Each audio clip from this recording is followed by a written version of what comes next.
Hello again, true crime fans. We've got another mysterious case to explore. The case of Melania Ray.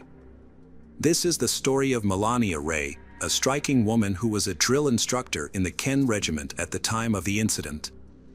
She was married to Salvatore Paralisi and they had a 1-year-old daughter, Vittoria.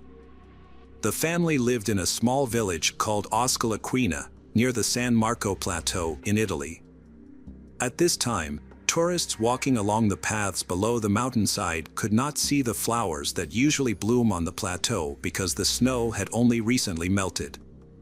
However, a bar and small shops were open, allowing visitors to stroll and enjoy the view.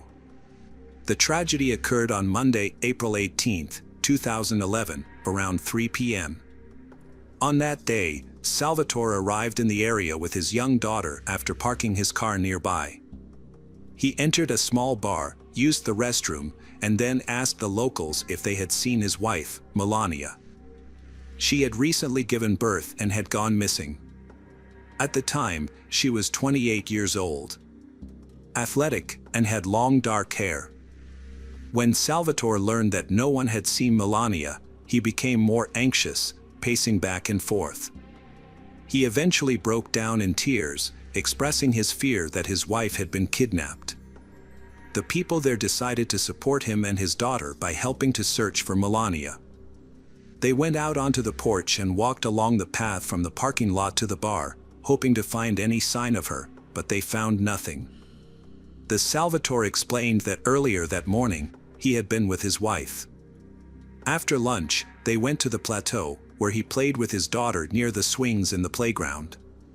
His wife had planned to step away briefly to buy coffee and use the restroom, but she did not return. Sensing that something was wrong, he began calling her numerous times over the past 15 minutes, but she didn't answer. He realized her phone was missing and suspected that she might have been kidnapped by people in a passing car. The Salvatore remained at the bar and spoke with the owner, Giovanna, but the longer he stayed, the more unusual his behavior seemed. First, Salvatore was inadequately dressed for a cool spring day. Second, he seemed to neglect his 1-year-old daughter while he grieved for his missing wife. The little girl wandered through the bar, grew hungry, and felt cold, but her father paid no attention to her needs, continuing to cry and recount his story about his wife's disappearance. At 4:34 p.m., a call came into the local police station from Giovanna, the owner of a bar. She called the emergency services because Salvatore had just left, reporting that he had not been able to find his wife for over an hour and was concerned that she might have been kidnapped. He had his young daughter, just over a year old, with him and the father was clearly upset. When he returned to the bar, Giovanna handed him the phone to speak to the police. The shaky man gave the dispatcher some details about himself and his missing wife, Melania. He mentioned that she had a hernia, which may have worsened as they were near the mountains. He repeated the story he had shared with others, emphasizing that Melania had disappeared after going to the bar. Throughout the call, he spoke very softly, often mumbling and stuttering, and there were long pauses. Police had to ask nearly every question multiple times to get him to respond. When the police arrived, he repeated his story, explaining that Melania had health problems, so they were forced to go to the nearest hospital. They then decided to stop for a walk and coffee. While she was out, Salvatore stayed at the playground with their daughter, who was playing on the swings. When Melania did not return, he became concerned and tried calling her, but she did not answer. This was unusual, as she usually answered her calls. Worried about her silence, Salvatore eventually went to the bar where she was supposed to be and began asking people there if they had seen her. As time passed without any news, Salvatore grew increasingly desperate. The police asked him detailed questions about Melania's appearance and the moments leading up to her departure. Salvatore insisted that she was fine, she had just needed to use the restroom, and there was no sign of abnormal.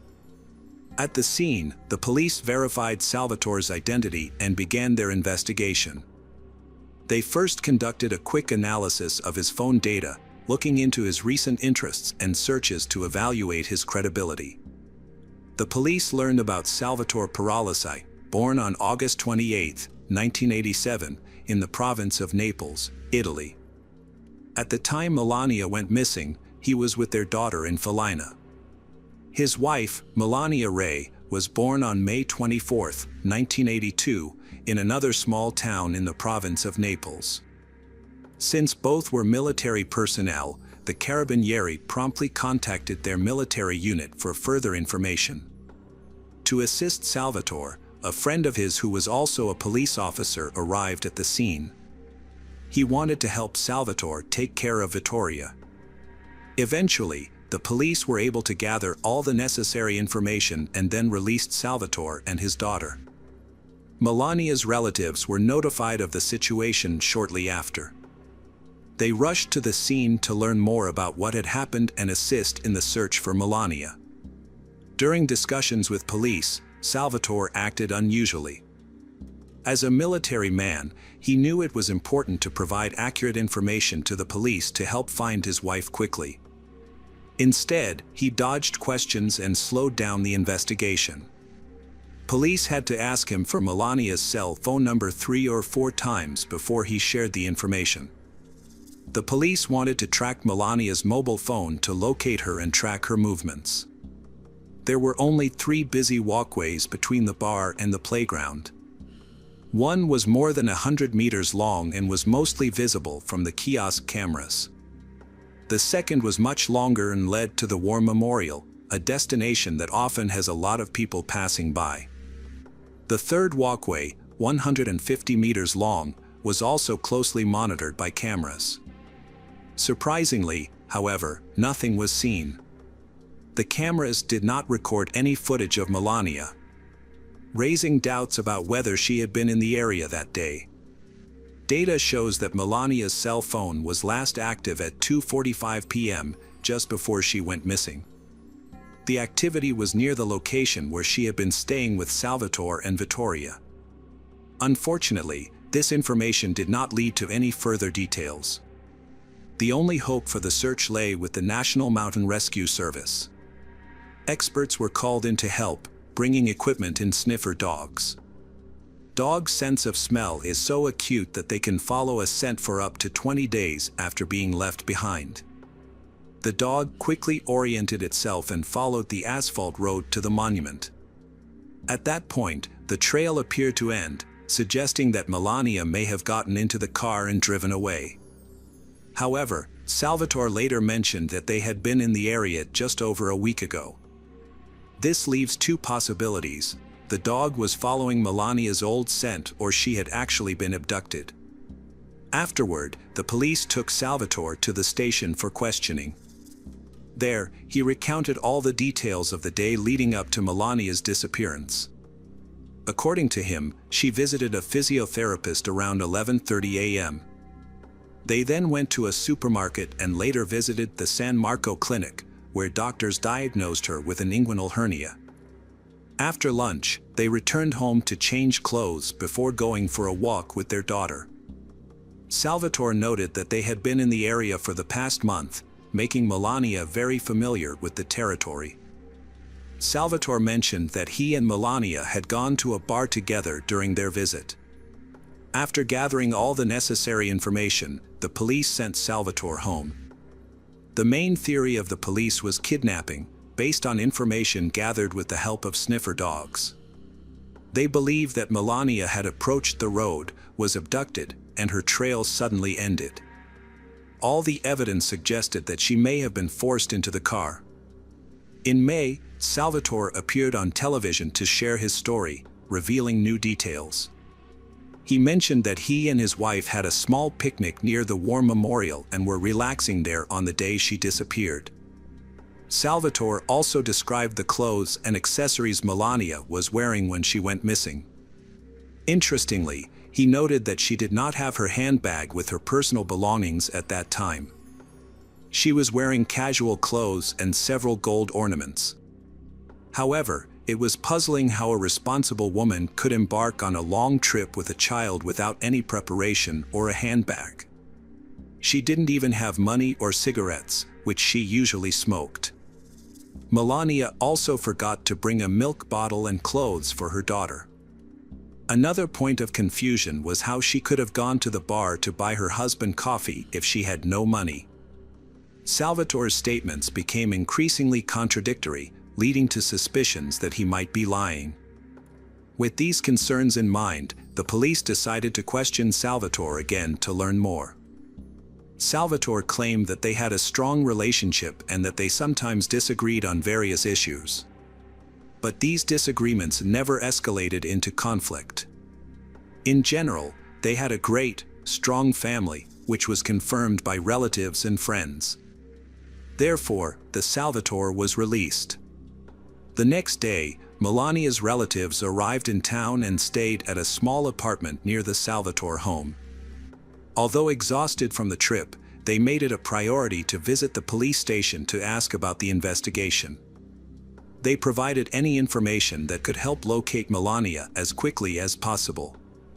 It was discovered that Melania had 2 phones that Salvatore did not mention. One phone was used to contact her husband and friends. The other phone was used to talk to her mother and close relatives. At 1:34 p.m. on the day Melania went missing, her mother-in-law called the second number. They had a conversation that lasted about 9 minutes, during which Melania shared details about the day. She mentioned that her family was going to San Marco to go for a walk and attend the christening of a friend's child at around 4 p.m. The call ended at 1:43 p.m., and there was no further communication. The police got no new information out of Salvatore. His testimony was largely a rehash of what they already knew. The police were puzzled by his decision to stay with the child. They questioned why Melania didn't bring Vittoria along when she went out for coffee. The trip from their house to the park took less than 20 minutes. Did Melania really need to go to the bathroom during that time? And most importantly, where did the girl go afterward? Melania's relatives moved into the Salvatore home and spoke to him regularly about the situation, but he remained quiet and sad, often avoiding their questions. Salvatore's relatives tried to support him as much as possible, helping him care for Vittoria. On April 19, 2011, the entire city learned of Melania's disappearance. This was shocking, as the suburb was known to be one of the quietest and most peaceful areas in the area. Although the police suspected Salvatore, he had no previous legal problems. Salvatore frequently appeared on various television shows, discussing the tragedy he was facing. To clarify what had happened that morning, police checked Salvatore's cell phone. They found that it had been on from 7 a.m. to 9 a.m. but then turned off until 6 p.m. That same day, Salvatore drove to Plateau San Mar, where the armed forces, police, and search teams were working. However, he showed little interest in the search efforts or their progress. Instead, he returned the sweatshirt he had borrowed from Giovanna, a bar owner, on the day Melania went missing and quickly left, claiming that he had to go to work. His behavior aroused suspicion among the police. While examining Salvatore's mobile phone, the Carabinieri found something noteworthy. He had been in constant communication with a girl named Ludovica for the past month, exchanging thousands of messages and making calls almost every day. It became clear that he was having a romantic affair with her. Salvatore had fallen in love with Ludovica Pero in September 2009. And their relationship continued even at home in 2011, after Melania went missing. In the summer of 2009, Melania discovered his infidelity and was furious. At the time, she moved in with her parents and she was pregnant with their daughter. Despite this, Salvatore continued to pursue Ludovica, who was 27 at the time and working in their military unit. Eventually, for the sake of their child, Salvatore and Melania reconciled, and she returned home. However, his love affair continued. He often rented an apartment to see Ludovica. After completing her training, Ludovica was sent to Rome, but their relationship continued. Salvatore spent most of his free time talking to her on the phone. Their conversations showed that Ludovica wanted more than a long-distance relationship, but Melania's presence got in the way. In the months leading up to Melania's disappearance, there had been tension between Ludovica and Salvatore. Ludovica wanted him to be with her, and he kept delaying their time together. Melania was determined to keep their marriage intact, especially after discovering that her husband was still seeing Ludovica. She even threatened to expose his relationship with his mistress, which could have jeopardized Salvatore's job. This threat scared him, causing him to distance himself from Ludovica. Melania believed that her tactics had worked, thinking that their relationship was back to normal and that Salvatore's feelings for Ludovica were just a passing love. Melania was determined not to give in. She wanted to resume their relationship, while Ludovica was urging him to leave his family for her. He found himself caught between two women. The situation escalated to the point where, on April 19th, Salvatore traveled to Rome to meet Ludovica's parents, hoping they could start a life together. The issue was that Melania was completely unaware of this plan. At the same time, he was supposed to be spending the holidays with his family, including Melania and their daughter.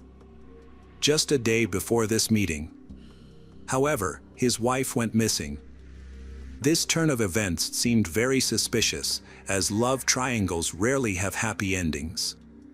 When Salvatore returned to work after his wife went missing, management suggested a rescue operation. They suggested assembling a team of soldiers and using specialized equipment. However, Salvatore remained remarkably calm and insisted that such an operation was unnecessary. He believed that his wife had left him out of resentment, so no operations needed to be organized.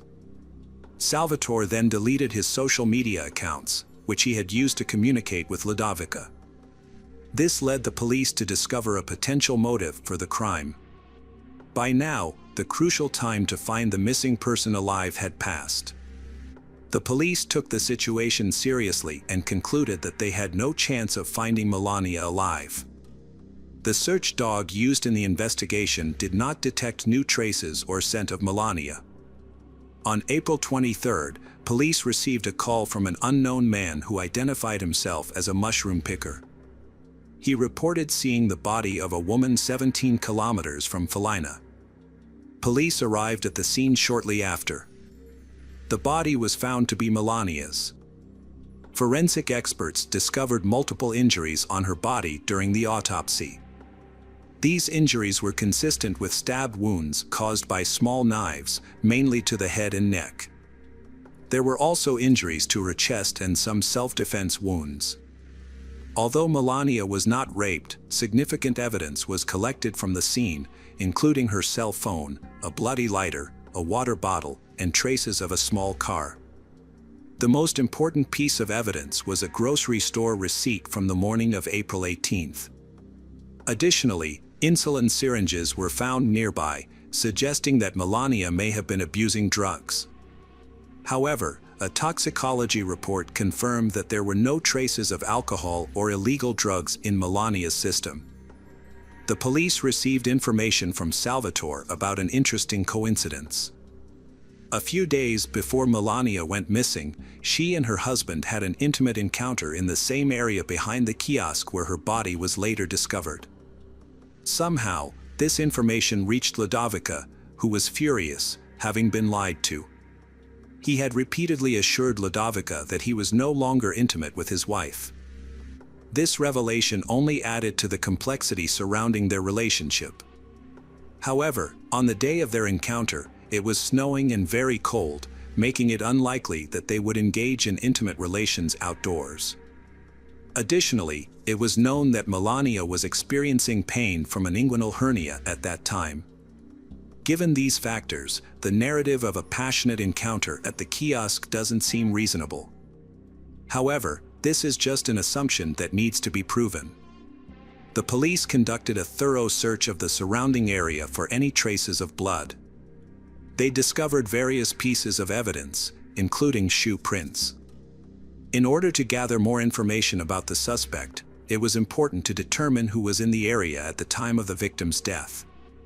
During that time, soldiers from Salvatore's and Melania's regiments were present. In fact, the soldiers accidentally left behind some evidence, such as a water bottle, a store receipt, and shoe prints. This complicating factor hindered the police investigation because much of this evidence was irrelevant to the case.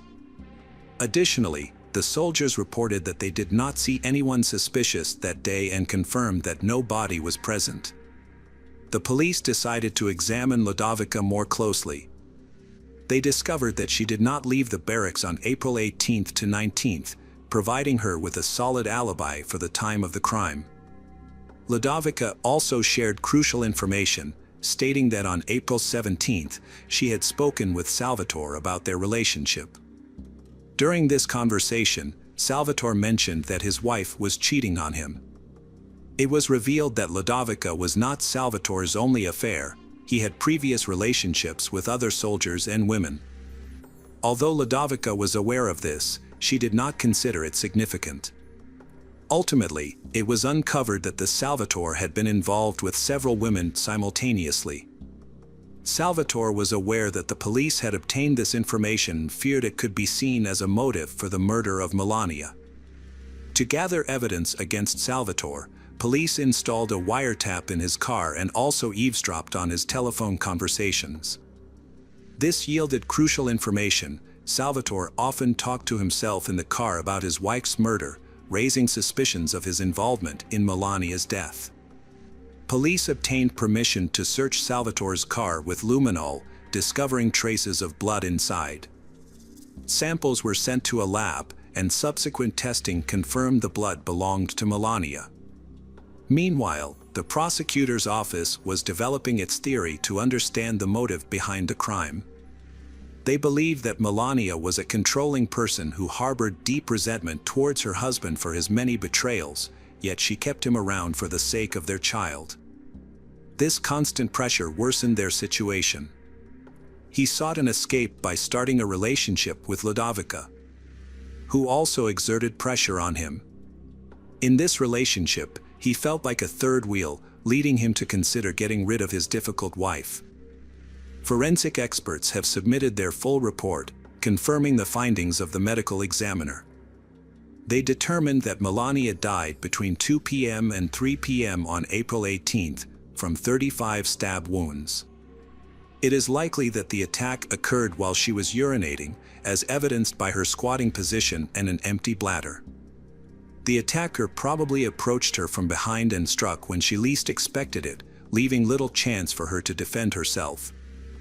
The nature of the wounds indicated that the assault was particularly brutal, stemming from personal animosity. It was confirmed that Melania never reached the plateau on the day she died, based on geolocation data from her mobile phone.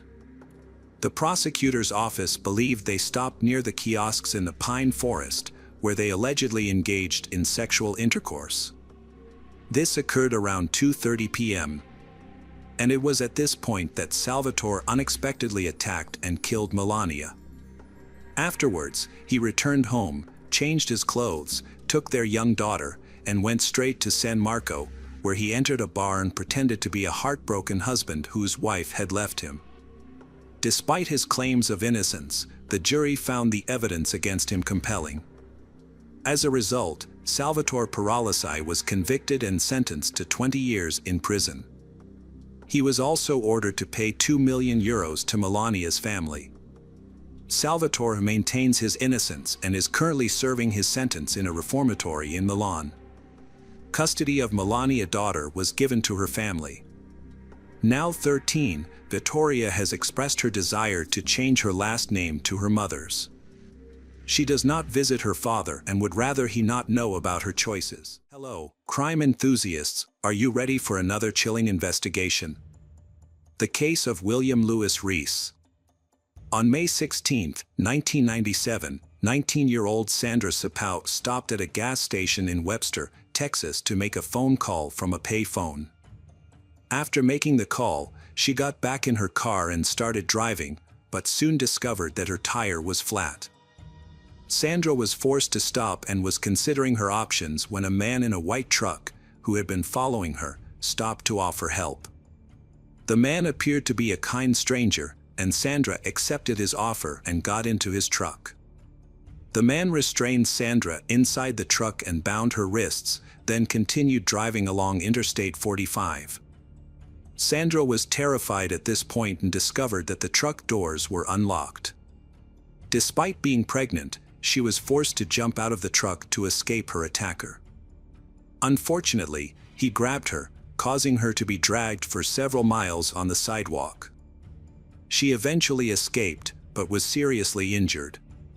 Sandra was taken to a nearby hospital, where the police were contacted. She described her attacker, but due to her trauma, she was unable to recall important details. That was not enough to arrest the attacker. With no other clues to the attacker's identity, the police decided to hypnotize Sandra. A few months later, while under hypnosis, she recalled important details, including the truck's license plate. The license plate led to a man named William Reese. William Lewis Reese was born on July 1, 1959, in Oklahoma. He was one of 13 siblings. As a child, he lived in the cities of Yukon and Anadarko. Due to his parents' difficult financial situation, he was forced to drop out of school in the 9th grade and work as a farm laborer. William married Judy Flaming in 1979, after she became pregnant. William joined the Oklahoma National Guard, but his time in the Guard was short-lived. His marriage to Judy was also troubled, and the couple divorced just a year after their marriage. Despite this, William convinced Judy to give their marriage another chance. They remarried and had a second child, but their reunion did not last long. William began drinking heavily and abusing Judy. The situation worsened in 1982 when Judy reported to the police that William had beaten her and threatened to kill her with a knife and a shotgun. As a result, Judy filed for divorce from William for the second time. William later remarried, but the marriage did not last long, as his second wife divorced him after only a few months. After the divorce, William continued his life of crime. In April 1986, he kidnapped a 19-year-old woman, the daughter of a Texas sheriff's deputy. The woman was driving to a local gym when her car got stuck. William, who was working as a truck driver at the time, lured her into his truck, promising to take her to the nearest payphone. Once she was in the truck, he tied her up and sexually assaulted her. William drove the victim to a nearby motel where he rented a room. When he allowed her to use the bathroom, she took the opportunity to escape and call the police.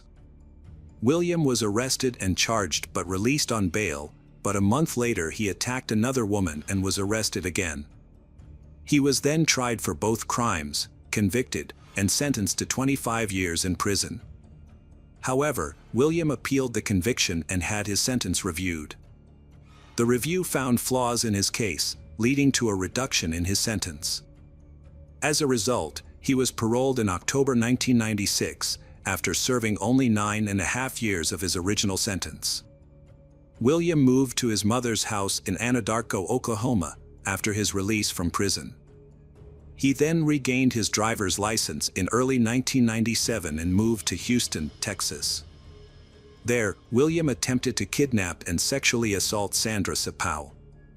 This eventually led to his conviction for aggravated kidnapping in 1998 and his sentence of 60 years in prison. But while William was serving his sentence, police suspected him of being involved in many other crimes. It took years to unravel the secrets William had taken with him to prison while many families waited for answers. On the drizzly morning of April 3, 1997, around 9 a.m., 12-year-old Laura Smither asked her mother for permission to go jogging alone around 9 a.m. It was a decision that would prove to be one her mother would regret for the rest of her life. Laura, the daughter of Bob and Gay Smither, grew up in a house in Friendswood with her younger brother. She was known for her kind and gentle nature. Laura was not only an excellent student but also a talented ballet dancer from a very young age. Her dream of becoming a professional ballerina began to take shape after recently being accepted into the prestigious Houston Ballet Academy. When she asked to go for a run that fateful day, her mother was surprised because Laura never went out much. In fact, she didn't even go to school and was homeschooled by her parents. However, Laura had recently been inspired to do cardio to improve her dancing skills and wanted to go for a run while her mother was cooking breakfast. Her mother allowed her to go for a short run because she never thought anything bad would happen to her. Laura's parents began to panic when she didn't return after a few hours. She was always closely supervised and had never been out alone for so long, so they knew something was wrong. Laura's father searched the neighborhood but found no sign of her. Initially, they thought she would return soon, but as the hours passed, they realized something was wrong. The parents then contacted Laura's relatives and friends to see if anyone had any information about her whereabouts, but no one had any. After an unsuccessful search, they contacted the police to file a missing person report. Laura's father explained the situation to the police. "My daughter went jogging this morning, but she was gone much longer than I expected." The investigation into Laura's disappearance began, and her family immediately received support from the community. Volunteers, holding Laura's photo in their hands, went door to door asking residents if they had any information about the missing 12-year-old. However, their efforts stopped when night fell. The next morning, the police began an active search for Laura. A foot search party was deployed to the forest, while helicopters were also used to search for potential clues. Unfortunately, no clues were found during this time. Despite the lack of progress, community morale remained high, with hundreds of volunteers joining the search effort. The search continued for a week, with 6,000 volunteers involved. The National Coast Guard, along with the FBI, also joined the local police department to assist in the search. Although the possibility that Laura had become lost in the woods was initially considered, by this point in the investigation, police suspected foul play. Hoping to continue the search, the community held candlelight vigils and prayers in Laura's name, keeping alive the hope of finding her. However, another week passed without any leads in the case. On Sunday, April 20th, 1997, a meeting was held at Friendswood High School to discuss the next steps in the search. During the meeting, the sheriff received a phone call, causing his expression to become anxious, causing concern among those present, who wondered what had happened. Around 10 p.m., Laura's parents received heartbreaking news. Laura's body had been found near a Pasadena reservoir, 12 miles from where Laura had disappeared. A man walking his dog discovered Laura's badly decomposed body in a muddy area. She was wearing only a pair of socks. 17 days after Laura went missing, her body was finally found, but in a brutal and tragic state. She had been brutally beaten and strangled to death. The news sent shockwaves through the Friendswood community, leaving residents heartbroken and fearful that a predator was on the loose and could target others.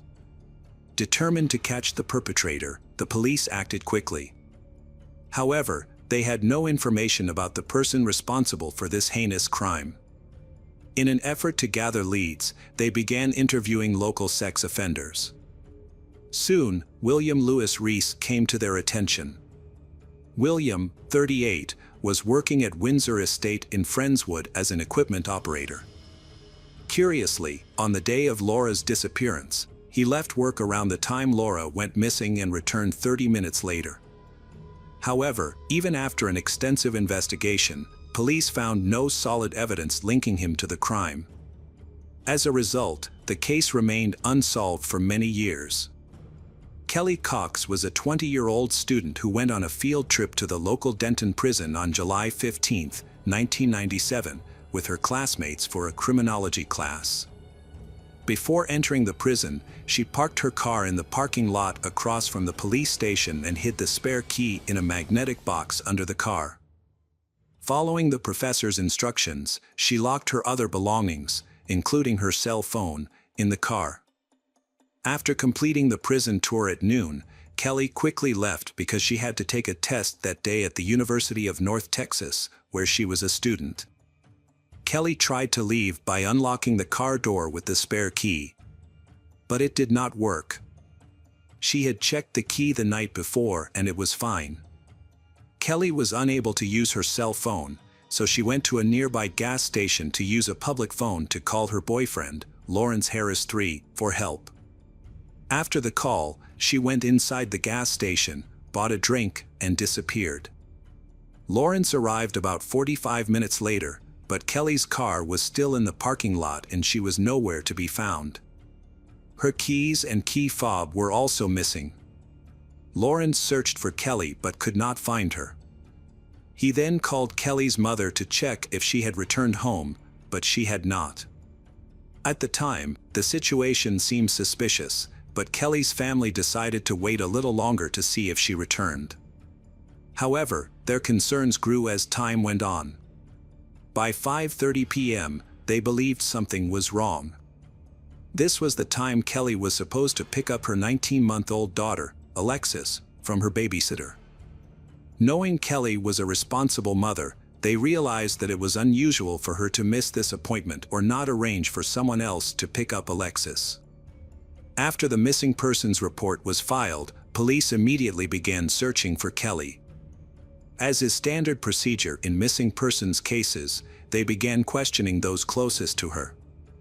The first person they looked at was her boyfriend, Lawrence, but he was cleared as a suspect after passing 4 polygraph tests. A subsequent tip led them to another suspect, William Lewis Reese, who was also a suspect in the Laura Smither case. Although William did not live in Denton at the time of Kelly's disappearance, a gas station receipt placed him in the area on the same day Kelly went missing. Given William's history as a sex offender, he became a priority suspect, prompting police to search his car for any sign of Kelly, specifically her fingerprints. However, no fingerprints were found, leaving police with no further evidence linking William to Kelly's disappearance. With no leads, no witnesses, and no surveillance footage, the case quickly went cold and remained so for years to come. Kelly's disappearance was difficult for her mother and stepfather, as they had to raise Alexis on their own. As the years passed, Kelly never returned to her daughter, but following in her mother's footsteps, Alexis continued to attend the same college as Kelly, holding out hope that her mother would one day return. Over the years, Kelly's loved ones continued to share her story and circulate her photo, never giving up hope that she would return home. Unfortunately, their wishes have yet to come true. Jessica Kane, a 17-year-old high school student, was reported missing by her mother on August 17, 1997. At approximately 1:30 a.m. that morning, Jessica had left a cast party at Bennigan's on Bay Avenue Boulevard after a concert in Dickinson, Texas. The party was attended by her friends from the show.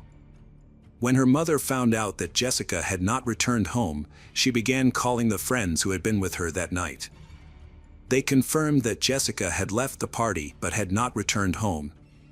Born on August 28, 1979, Jessica was known for her cheerful personality, love of sports and passion for drama, and was captain of the drill team at O'Connell High School in Galveston, Texas. Jessica's parents immediately became concerned that something had happened to her. When her father went to look for her, he discovered her car parked near the Lomark exit off the highway with her valuables still inside. He immediately contacted the police, who along with hundreds of volunteers were involved in the search for Jessica. During this difficult time, Jessica's parents met Bob and Gay Smither, who were also searching for their missing daughter, Laura.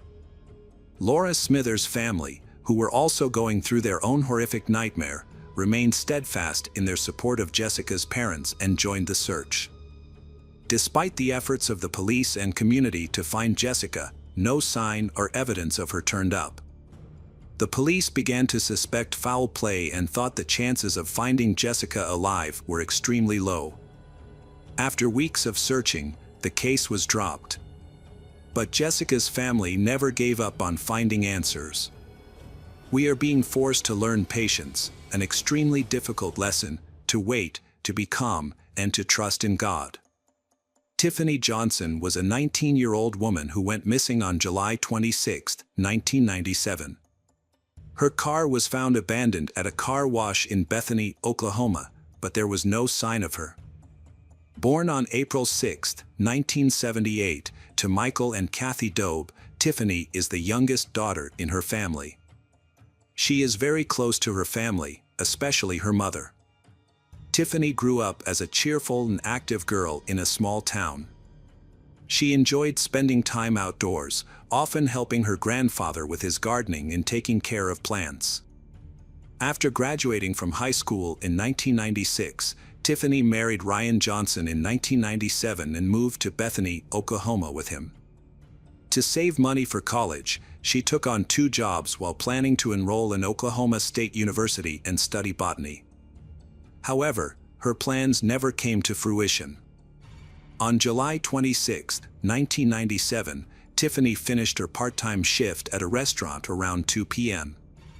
She was excited to celebrate her 3-month wedding anniversary with her husband, Ryan, and had planned to meet him at 11 p.m. Before leaving, Tiffany returned home, showered, and drove off in her white Dodge Neon. Tiffany went to the Sunshine Car Wash to have her car washed. She was never seen again. Her husband began searching for her that night, checking her home and other possible locations, but she was nowhere to be found. Around midnight, a Bethany police officer stumbled upon Tiffany's abandoned car at the car wash. Police found the car door open, the keys still in the ignition, and found Tiffany's wallet inside. In the glove box, police found Tiffany's mother's phone number. However, when police contacted Tiffany's mother, Kathy, who lived 60 miles away in Anadarko, she had no information about her daughter's disappearance. Tiffany's husband, Ryan, was the next person police contacted, but he also had no information about his wife's whereabouts. At this point, it was clear that something was wrong. Before police could begin searching for Tiffany, a disturbing discovery was made on July 27, 1997, near the intersection of I-40 and Gregory Street. A search party looking for another missing girl stumbled upon the body of a young white woman. Police suspected that the body might be Tiffany's as soon as they arrived on the scene. After being shown a photo of the victim, Ryan quickly confirmed that it was indeed his wife. An autopsy could not determine the exact time of her death, but it indicated that she had been the victim of sexual assault and strangulation. Police collected and preserved an unidentified DNA sample found on her body as evidence. With no leads on a suspect, police initially focused on the husband, Ryan, as a potential suspect in his wife's death. However, an alibi soon came to light, revealing that Ryan had been at work from 3 p.m. to 11 p.m. on the day Tiffany was last seen. Tiffany's last known whereabouts were at the car wash at 6 p.m. Just when the investigation seemed to be stalling, a crucial clue emerged. It was revealed that Tiffany's cause of death involved sexual assault, as well as severe head and shoulder trauma. The car wash owner soon contacted the police, reporting that a suspicious person, matching the description of a man wanted for kidnapping in Texas a few months earlier, had been seen at the car wash on the same day Tiffany went missing. That man was none other than William Lewis Reese. His mother was a close friend of Tiffany's mother, and William even called Tiffany's mother, Kathy, after her daughter's death to offer his condolences. However, William was able to evade justice for a while, as the police investigation into Tiffany's murder failed to produce any evidence implicating him. Years later, in 2015, police made a significant breakthrough in the case thanks to advances in DNA technology.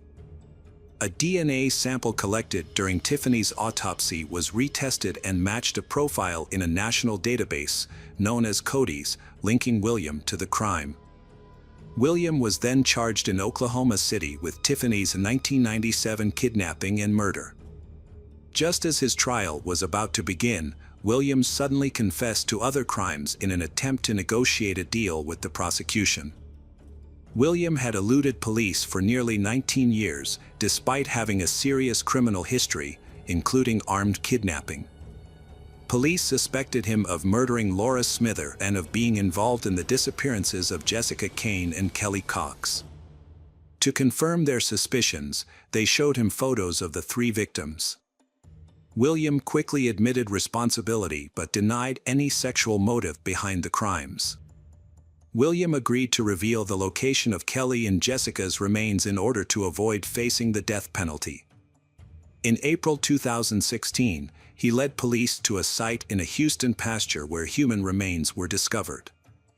After several days of excavation, the Harris County Medical Examiner's Office confirmed that the remains belonged to Jessica Kane. The search then shifted to a separate burial site in Brazoria County, where another set of remains were found. Using dental records, police identified the remains as those of Kelly Cox.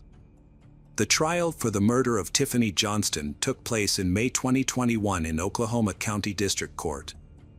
A jury found William Lewis Reese guilty on May 28, 2021. The judge then sentenced William to death on August 19, 2021, for the kidnapping and murder of Tiffany. After his conviction, William was extradited to Texas in March 2022 to stand trial for the murders of Laura Smither, Kelly Cox, and Jessica Kane. William pleaded guilty to all three murders and was sentenced to life in prison in June 2022. Hey detectives! Welcome back. We've got another mysterious case to explore. The case of Diamond Bradley. Diamond Bradley was born on March 21, 2001, in Clarksville, Tennessee.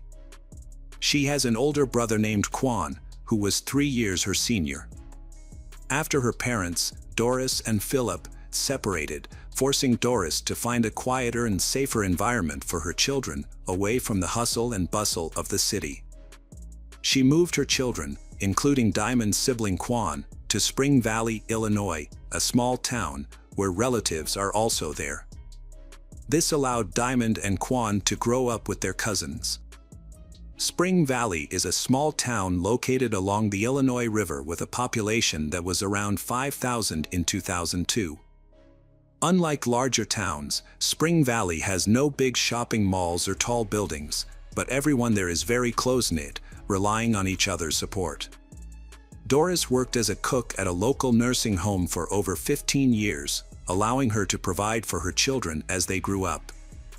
As Doris's busy schedule sometimes kept her away, her son Quan took on a significant role in caring for his younger sister, Diamond. He took on the roles of a guardian, mentor, and protective older brother, establishing a deep and enduring bond with her. Diamond also spent a lot of time with her cousin Giovanna, who looked so much like her that many people thought they were twins. Doris later had 2 more children, a girl named Malia and a boy named Quentin. Spring Valley was an ideal place to raise a family, but it had limited activities for teenagers. As a young girl at the time, Diamond enjoyed singing, dancing, playing with her siblings, and taking photos. But as social media and smartphones became increasingly popular, Diamond began spending more time online.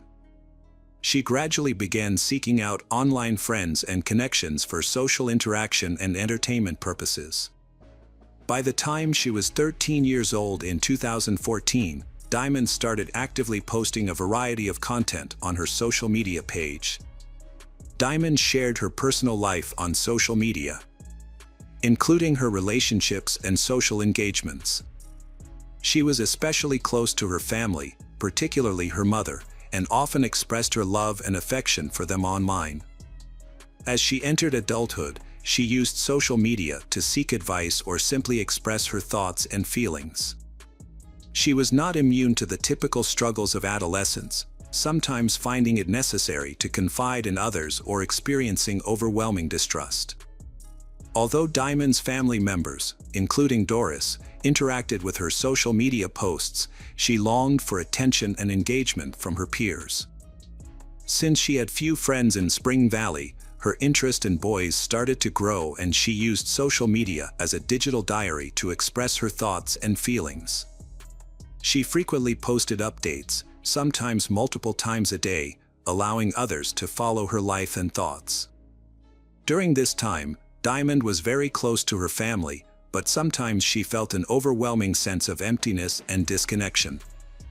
To fill this void, she turned to social media, where she openly shared her struggles with forming friendships and expressed her deep longing for affection and attention.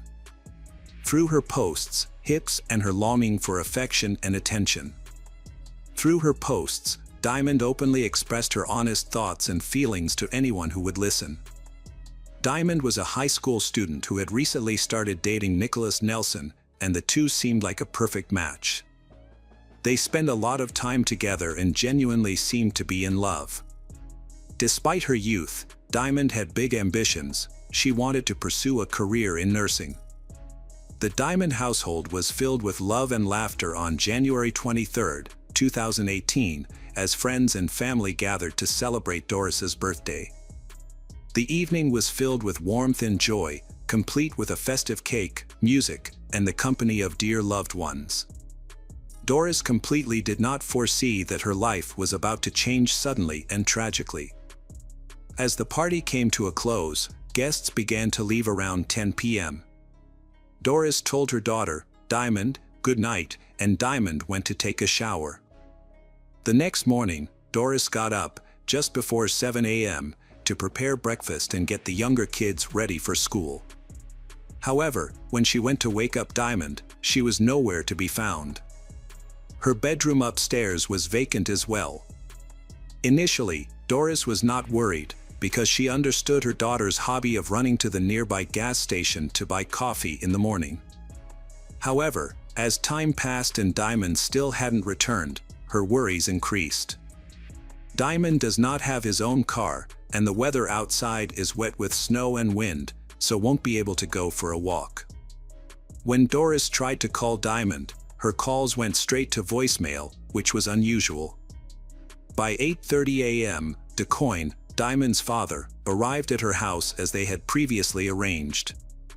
What made him worried was Diamond's unusual silence, who typically made an effort to stay in touch with her family to avoid worrying them. Doris's concern for her daughter, Diamond, grew by the hour. Despite contacting all of Diamond's acquaintances, no one had any information about her whereabouts. DeCoyne searched the town but found no sign of her. As the hours passed, Doris experienced a mix of emotions, from fear to anger, and she couldn't shake the feeling that something terrible had happened to her daughter. This was the longest Diamond had ever gone without contacting her, and Doris's anxiety became unbearable. When her family searched on their own without results, Doris reported her daughter missing to the police at 6 p.m. Police began an investigation immediately. They contacted Diamond's cell phone provider to try to determine the last location of her phone by tracking cell tower signals. A prompt check on the device's activity revealed phone that it was last active at 7:18 a.m. near Tonopah, Illinois, approximately 5 miles northwest of a cell tower. However, this information only narrowed the search area and did not provide a specific location. Following this discovery, the phone stopped working due to a dead battery or deliberate shutdown, as there was no further activity. Diamond's mother anxiously, she to the hope that her niece, Giovanna, who had been in contact with Diamond the previous evening, might be able to provide crucial information. Diamond often shared her thoughts and plans with Giovanna. Sensing the seriousness of the situation, Giovanna revealed a secret to Doris. Diamond had a second phone that she used to access the internet via Wi-Fi, which was unknown to her family. Diamond's brother, Quan, discovered a cell phone in a dresser drawer that was protected by a password and without a cellular plan. This thing surprised Doris. She had no knowledge of her daughter owning a secret phone. Concerned, Doris immediately took the phone to the police, hoping to find clues that would help locate her missing daughter. Upon examination, investigators suspected that the phone was used for activities of which Doris would not have approved. After breaking the lock screen, they encountered additional security requests, requiring individual passwords for each app. However, notifications visible on the lock screen revealed several people inviting Diamond to meet up. The investigation found that Diamond had been using the phone to interact with people on dating platforms, which shocked Doris, but was not a surprise to Giovanna. However, Doris was upset by the discovery because she had always been concerned about her daughter's dating, especially her attraction to older men and the potential dangers of online interactions. As a result, Doris has repeatedly warned Diamond to be cautious when communicating with strangers online, especially since she knew her daughter had a tendency to lie about her age. Diamond's mother and Quan had cautioned her about the risks of growing up too quickly, but she created an online profile that made her appear older anyway. As the search for Diamond continued, law enforcement agencies looked beyond the internet for clues. They spoke with people in the neighborhood, checked nearby stores, and collected surveillance footage to try to find any clues. At Diamond's usual coffee shop, the police found one camera with low-quality video that showed a dark-colored vehicle and its male driver, who appeared to be an adult. With very little evidence to work with, the police focused on this man and carefully examined the video to see if they could find any details that might reveal Diamond's location. To aid in the search for his missing younger sister, Diamond's brother, Quan, traversed nearby towns, posting flyers with her photo and a detailed description. His theory was that she had been abducted and taken outside of their town. He felt that time was limited, and swift action was necessary. He couldn't shake the feeling of guilt for oversleeping that morning and not returning home sooner, as he believed he might have prevented Diamond's disappearance had he done so. On January 25th, Jasmine, another of Diamond's cousins, visited the police station to share crucial information that could aid in locating Diamond. Jasmine discovered a disturbing truth about Diamond's online activity. It was putting her in greater danger. Diamond had been exploring dating websites and noticed ads for paid meetups with men, which piqued her interest. She learned that some men would pay women to meet up with them. What Jasmine found out was that, unknown to everyone, Diamond had been experimenting with this idea. In fact, Diamond had even posted her own ads on adult websites, which explained why her phone's lock screen was filled with notifications. Doris's daughter, Diamond, had been receiving numerous messages from unfamiliar men, who responded to her online profiles and advertisements. The majority of these messages were from older men. Doris was shocked and felt guilty as a mother. She could never have imagined that her underage daughter will use this way to make money. Quan's perspective, however, differed from Doris's. He believed that his mother always balanced between being strict and giving her children independence.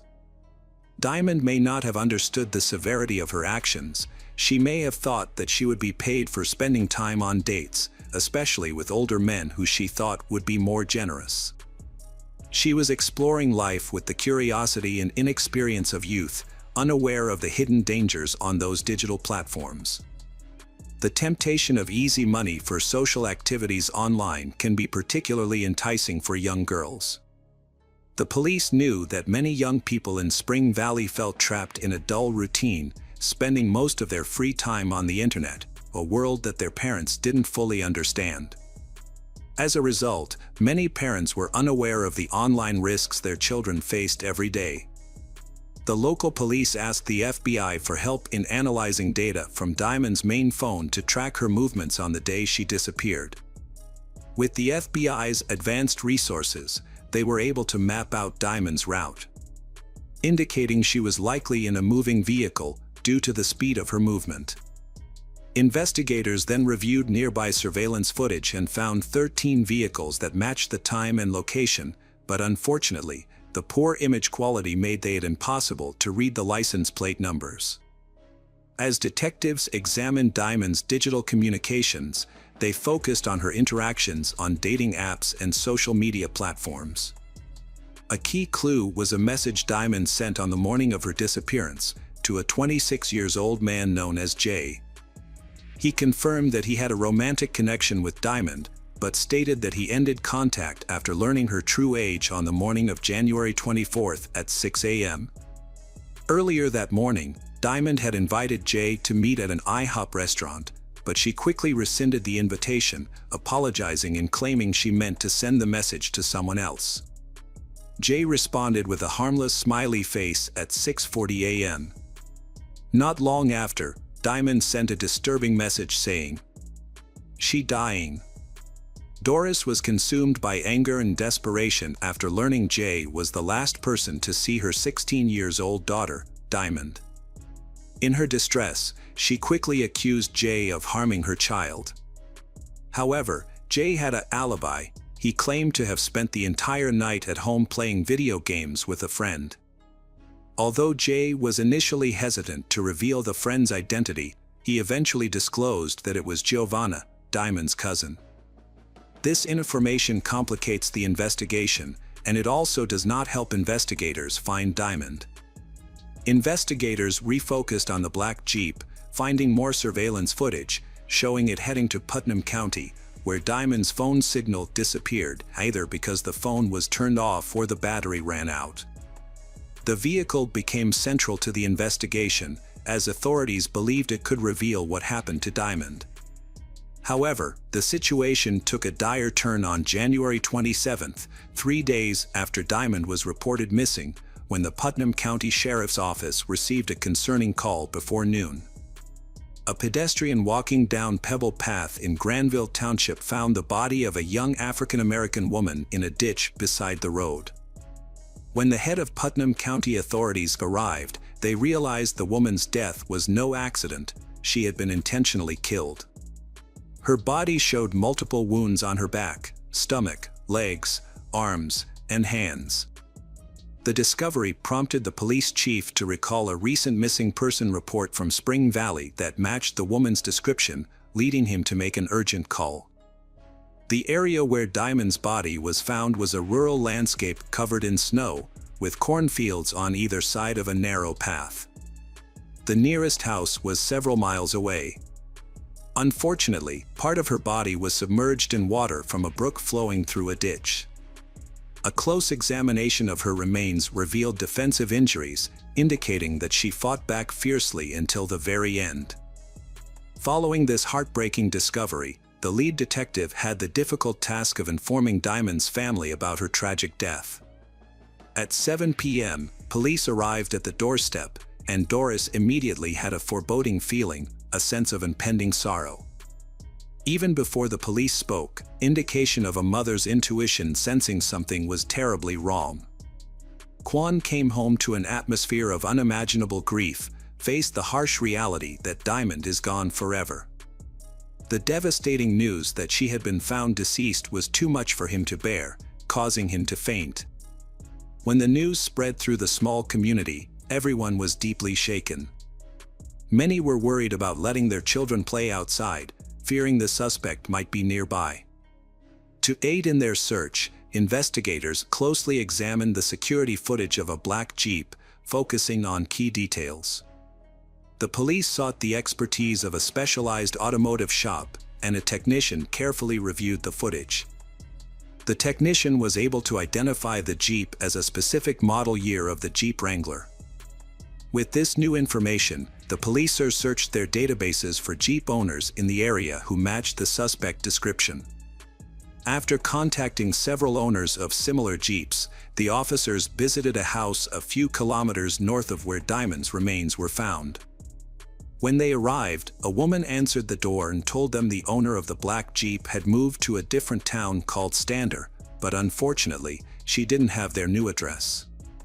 Stander, a small community with a population of about 200 people located just 2 miles away, made the search for the suspect less overwhelming. While patrolling the area, the police found a black Jeep Wrangler parked in the driveway of a house. The vehicle belonged to 26-year-old Richard Henderson. On January 24th, Richard had driven to Spring Valley and stopped at a gas station across from the Bradley residence, matching the individual seen in the gas station surveillance footage. According to the video, he waited at the gas station for a call from a friend, but left before the call came through. The detectives carefully studied Richard's behavior, paying close attention to the pauses in his story and the expressions on his face. In particular, they noticed that he hesitated when they asked him the name of his friend. He revealed that her first name was Diamond, but admitted that he didn't know her last name. As the detectives continued to question him, they skillfully guided the conversation to extract more information. Eventually, Richard confessed to meeting Diamond that day, although their original plans were cancelled. However, his alibi raised suspicions. He claimed to have left Diamond at a mobile home, which seemed inconsistent with the direction her phone had been moved. The investigators became suspicious. They decided driving along the route Richard and Diamond had taken that day to gather more information. Starting from the gas station, they drove past the intersection that had been caught on video, over a bridge, and into the rural area of Bantam County. The drive ended where Diamond's phone signal stopped working. What remains of the little girl are stuffed toys and artificial flowers at her memorial next to the streambed. When questioned by the detective about the site, Richard became overcome with emotion, tears streaming down his face. The detective took advantage of this vulnerable moment to press Richard for more information about what had happened. Richard described the incidents that occurred as follows. He and Diamond had gone to a secluded area for a private encounter. Afterward, he asked her to leave his car, but she refused and pulled out a knife. A fight broke out, and Richard claimed he was acting in self-defense. He stated that in an attempt to block her knife, the blade accidentally stabbed her in the abdomen. According to Richard, then she continued to be aggressive, so he disarmed her and hit her twice in what he described as further self-defense. Ultimately, he left her in a nearby ditch. The autopsy results contradicted Richard's story, revealing that Diamond had received over 20 stab wounds, with some of them found on her back. Given the substantial physical disparity between Richard and Diamond, Richard's explanation became extremely improbable. As a fully grown adult, nearly 6 feet tall and weighing twice as much as Diamond, who was just under 5 feet tall, he was attacking a young child. Tragically, Diamond had already lost her life by the time the search for her began. At the funeral, over 200 people came together, including family, friends, classmates, and teachers from Spring Valley High School. Because Doris chose cremation for Diamond, she was able to keep her daughter's remains with her at all times. The thought of leaving Diamond in a graveyard was too difficult for Doris to bear. As a result, she took Diamond's urn with her everywhere she went, even to court during Richard's sentencing. Richard Henderson pleaded guilty to avoid a life sentence and was given a 53-year prison term without the possibility of parole. Doris considered ending her life because of the overwhelming sadness of being separated from her daughter, but thinking about her remaining child, Quan, gave her the strength to continue living. Hey detectives! Welcome back. We've got another mysterious case to explore. The case of Tristan Borlase.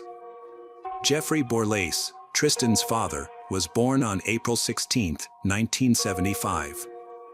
He was the pastor of the Conservative Baptist Bible Fellowship Church, a Protestant religious movement with Mennonite roots. Tristan was raised in an environment where personal piety was of utmost importance, and there was a constant sense of being under the strict and watchful eye of God. The foundation of his upbringing was the serious and careful study of the Bible, regular church attendance, and moral instruction. Any form of entertainment, even laughter and colorful clothing, was frowned upon. Good works, charity, missionary work, love for enemies, and the renunciation of all kinds of violence were considered virtuous.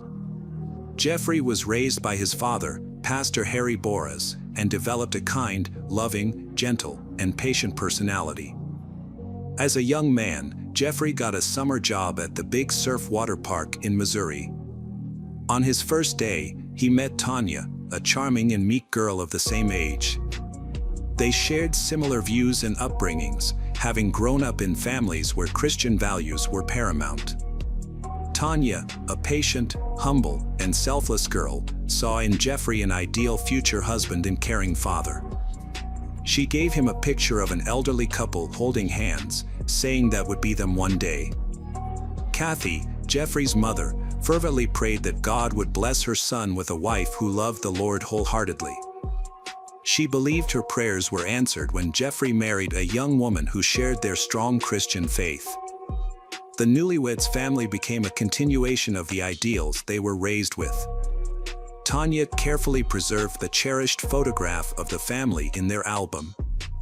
Soon, the young couple welcomed their first child, a delightful daughter named Taylor. Over time, 3 more children were born, the youngest being a son they named Tristan.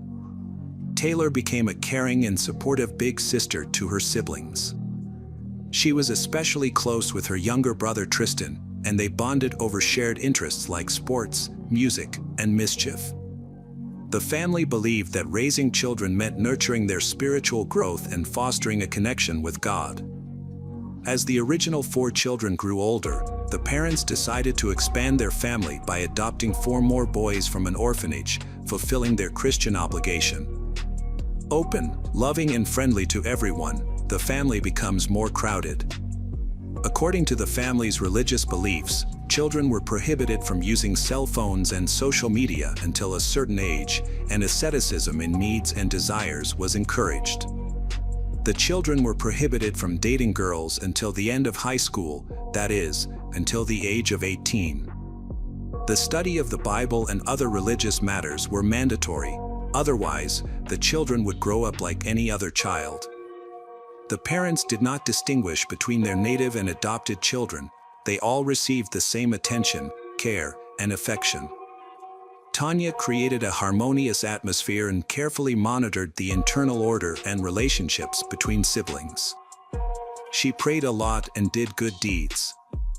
Jeffrey and Tanya believed that virtue should be cultivated through their own actions, and they taught their children mercy through example. When the people of Haiti were hit by a hurricane, Tanya sold her expensive wedding ring and sent the money to a foundation that was building homes for the victims. In exchange, she bought a simple and cheaper ring. In 2015, Taylor graduated from high school and moved to Boone to attend Appalachian State University. This event left Tristan deeply saddened. He was left alone. Tristan had rebelled against the restrictions imposed on him since childhood and disagreed with his parents' religious beliefs. He was frustrated by the lack of a cell phone and the inability to communicate with his peers on social networks, considering such communication an integral part of modern teenage life. After Taylor's departure, conflicts with his parents became more frequent. In December 2017, there were positive changes in the family's life.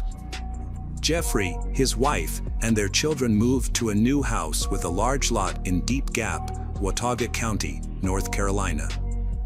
The house was located on a dirt road leading into a wooded area and was significantly more spacious than their previous residence. The new home was just under 2 miles from Tanya's mother, Robin's house. The proximity made Jeffrey easy to go to her for help with the younger children whenever needed. It's unclear whether the move was a pleasant change for Tristan, as he had to change schools and environment. In Watauga, he attended the local high school and joined the track team. Other children managed to get jobs as camp counselors during the summer. At first glance, it might seem like there were no issues in the Borlase household, but that wasn't the case. Tristan's behavior became increasingly concerning over time. In 2018, the school required several consultations with a psychologist to address issues with anger management and impulsive behavior. By 2019, when Tristan was in high school, he began to struggle with certain academic subjects, despite his strong abilities. These academic difficulties only worsened as time passed. The transition had transformed Tristan from a diligent, engaged student to an indifferent, withdrawn teenager who lost interest in his studies. Tristan started skipping classes a lot and showed no interest in learning. During lessons, he would put on his headphones and look checked out. Some teachers tried to help him, but he remained indifferent and unengaged. Tristan's behavior at home was also an issue. He often argued with his parents about getting his own phone and using social media. Tristan spent a lot of time online, and on Instagram he described himself as a musician. Taylor closely followed her siblings' lives and noticed that Tristan frequently argued with his parents, especially his mother, about religious topics.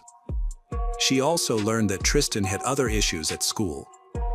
Though Taylor tried to talk to her younger brother, the closeness they once shared had faded.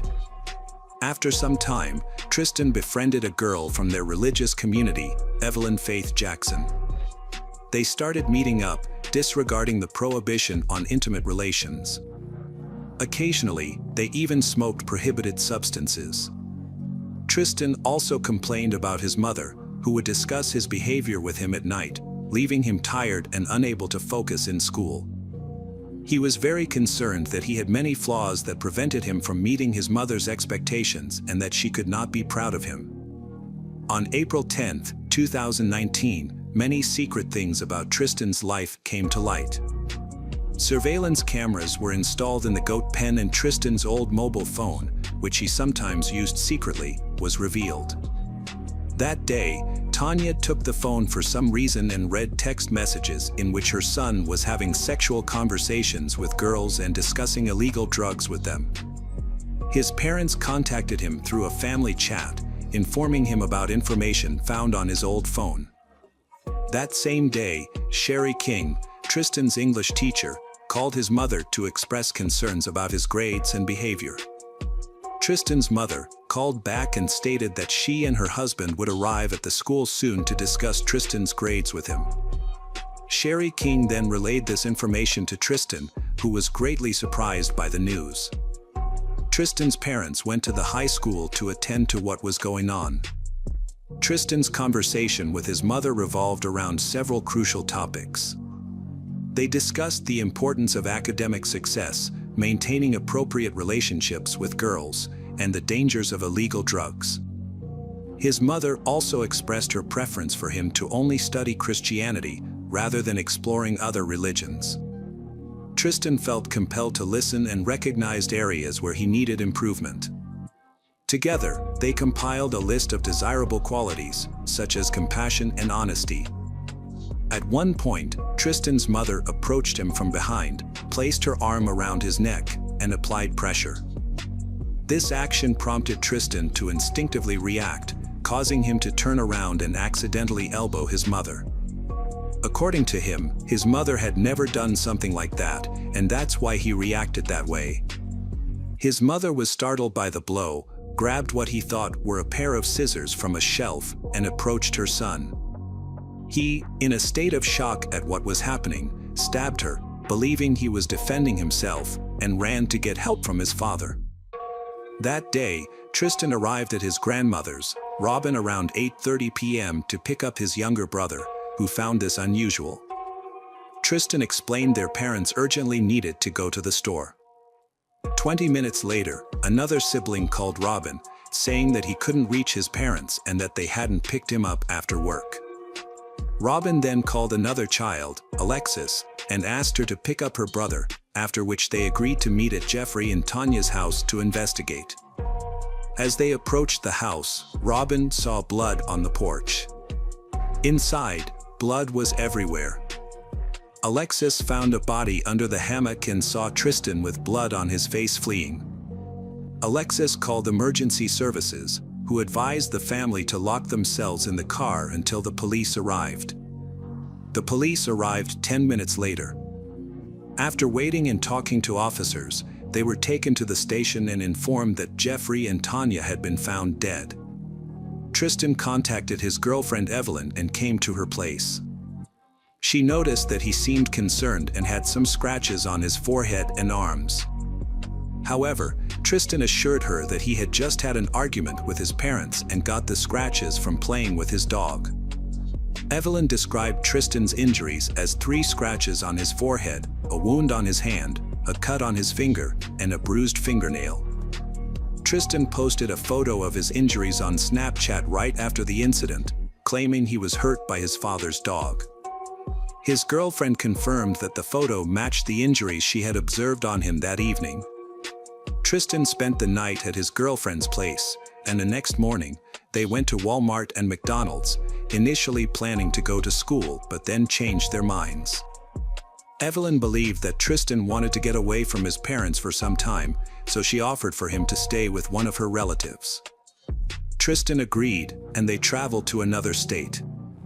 On April 11th, the sheriff's office personnel obtained access to the video surveillance system at the Borlase home. They reviewed the footage and learned the details of the crime. Police then obtained a warrant for Tristan's arrest and reported details of the vehicle he allegedly used to commit the crime to the National Crime Information Center. Inspector Matthew receives information that Tristan has been seen in Tennessee and begins the process of arresting him. Tristan was driving a car with Evelyn when he noticed blue police lights following them. He sped up in an attempt to evade the police. However, he eventually pulled over and the car was surrounded by police cars. Evelyn was confused to see her boyfriend being handcuffed and taken away in a squad car. During his interview with investigator Matthew on April 11, 2019, Tristan remained calm and cooperative. He confessed to the crime and provided a detailed account of his actions, at times becoming emotional. Tristan Borlase, a month away from his 18th birthday, was taken into custody without bail.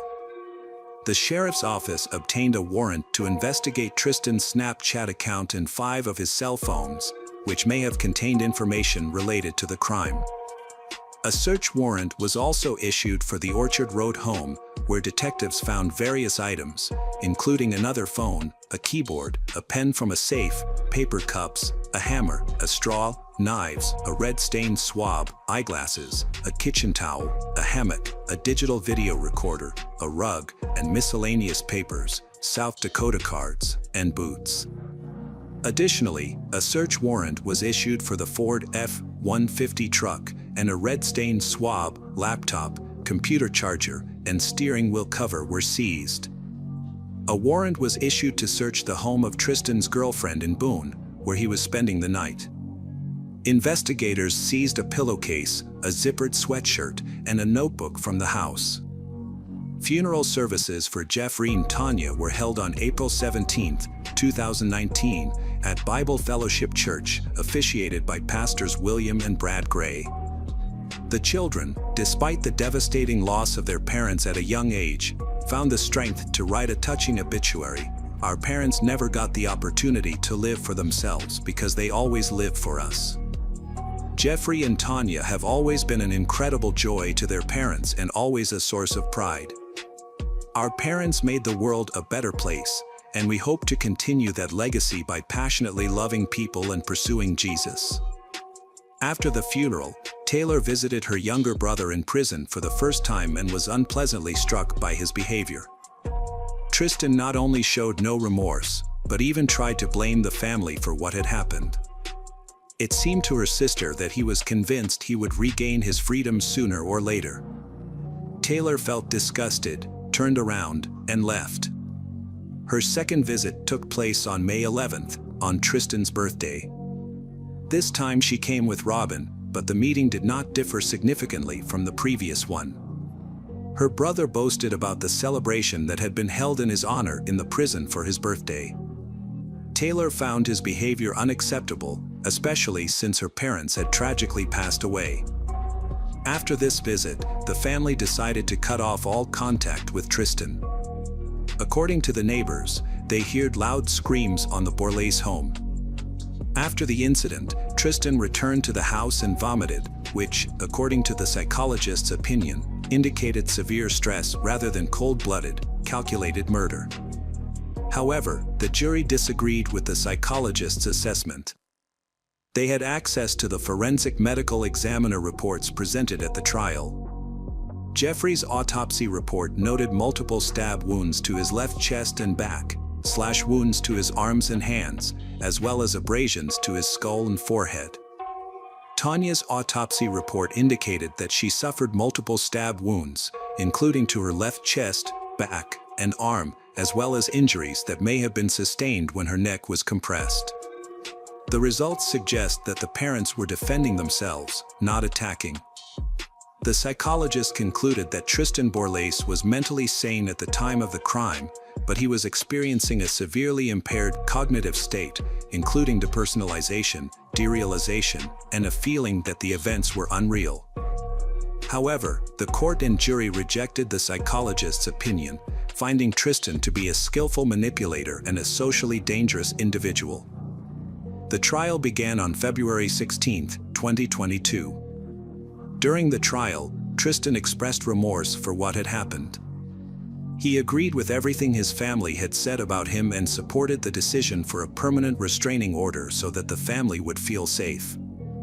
On March 3rd, Tristan Borlase was sentenced to life in prison without the possibility of parole for each count of first-degree murder. Hakeem Horn, the judge, acknowledged that Tristan Borlase's mental health issues were a somewhat extenuating circumstance. The psychologist's assessment revealed that Tristan was still grappling with anxiety, depression, and symptoms akin to post-traumatic stress disorder. However, the judge noted that the psychologist found no signs of psychotic disorders, although Tristan's anxiety and depression may have been exacerbated by his ongoing use of illegal substances. The most unusual fact in this story is that neither Tristan's family, nor his lawyer, nor Tristan himself made any statements about the motives that led to the crime. There was a devout family and a socially dangerous man who consumed illegal drugs, who did not fully understand the reasons for what happened and did not properly express the misunderstanding. On the one hand, there was a young man with low self-esteem, prone to depression, who showed signs of anxiety and did not receive the necessary qualified medical attention. Hello again, true crime fans. We've got another mysterious case to explore. The case of Linda Slayton. Linda Slayton was born on March 8, 1950. By the time she was 16, she was pregnant with her first son, Jeff Slayton. 3 years later, she gave birth to a second son, Tim Slayton. Soon after, she managed to convince the father of her two sons, Frank Slayton, to get married so they could start a proper family. However, a happy family was far from what she thought. Frank turned out to be an abusive husband who would routinely abuse her and the two kids. Plagued by his alcoholism and addiction, he would turn violent whenever he got drunk.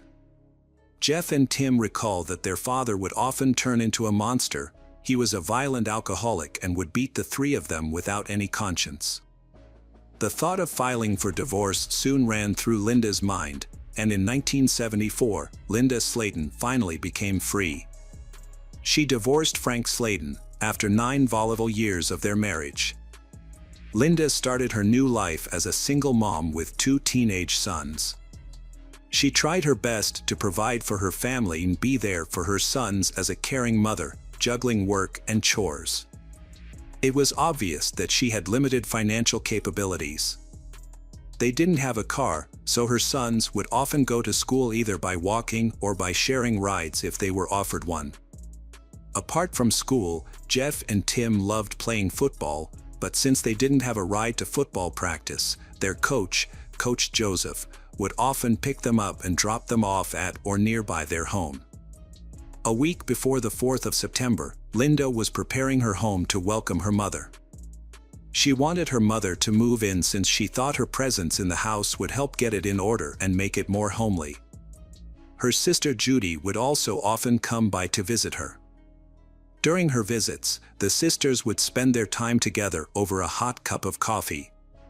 On the 3rd of September, 1981, Jeff Slayton came home from football practice, but when he found nothing to eat at home, he headed over to his grandparents' place. Later, at about 9:30 p.m., Jeff returned home only to find the house empty. Around 11:30 p.m., Linda and Tim, her younger son, came home. She mentioned going to a neighbor's place to play a game of cards, but before that Jeff saw his mom doing the dishes. Tim, on the other hand, went to sleep.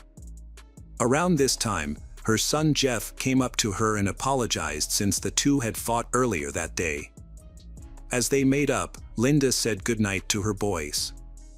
Jeff remembers saying these words, "I love you, Mom. I'll see you tomorrow." Little did he know those would be the last words he would say to her. On September 4, 1981, around 8:30 a.m., Judy arrived at Linda's apartment. She went up to Linda's room and knocked on the door twice. There was no answer. She thought Linda might still be in bed, but it was unusual as Linda usually woke up before the boys left for school. As she made her way out of the house, she noticed something strange. The window in Linda's room had a missing something, and on top of that, the window was wide open. Judy returned to Linda's room, knocked again, and this time opened the door to find Linda's lifeless body. She screamed, which caught the attention of a neighbor near the house, and he immediately called 911. Linda was found dead with a wire clothes hanger around her neck. Her body was partially naked, and she lay right across the bed with her head down on the floor. There were no signs of struggle. Her cupboard was wide open, and apart from that, all the other things in the room were in their usual places. Within a matter of minutes, the Lakeland police, news reporters, and medical services all arrived.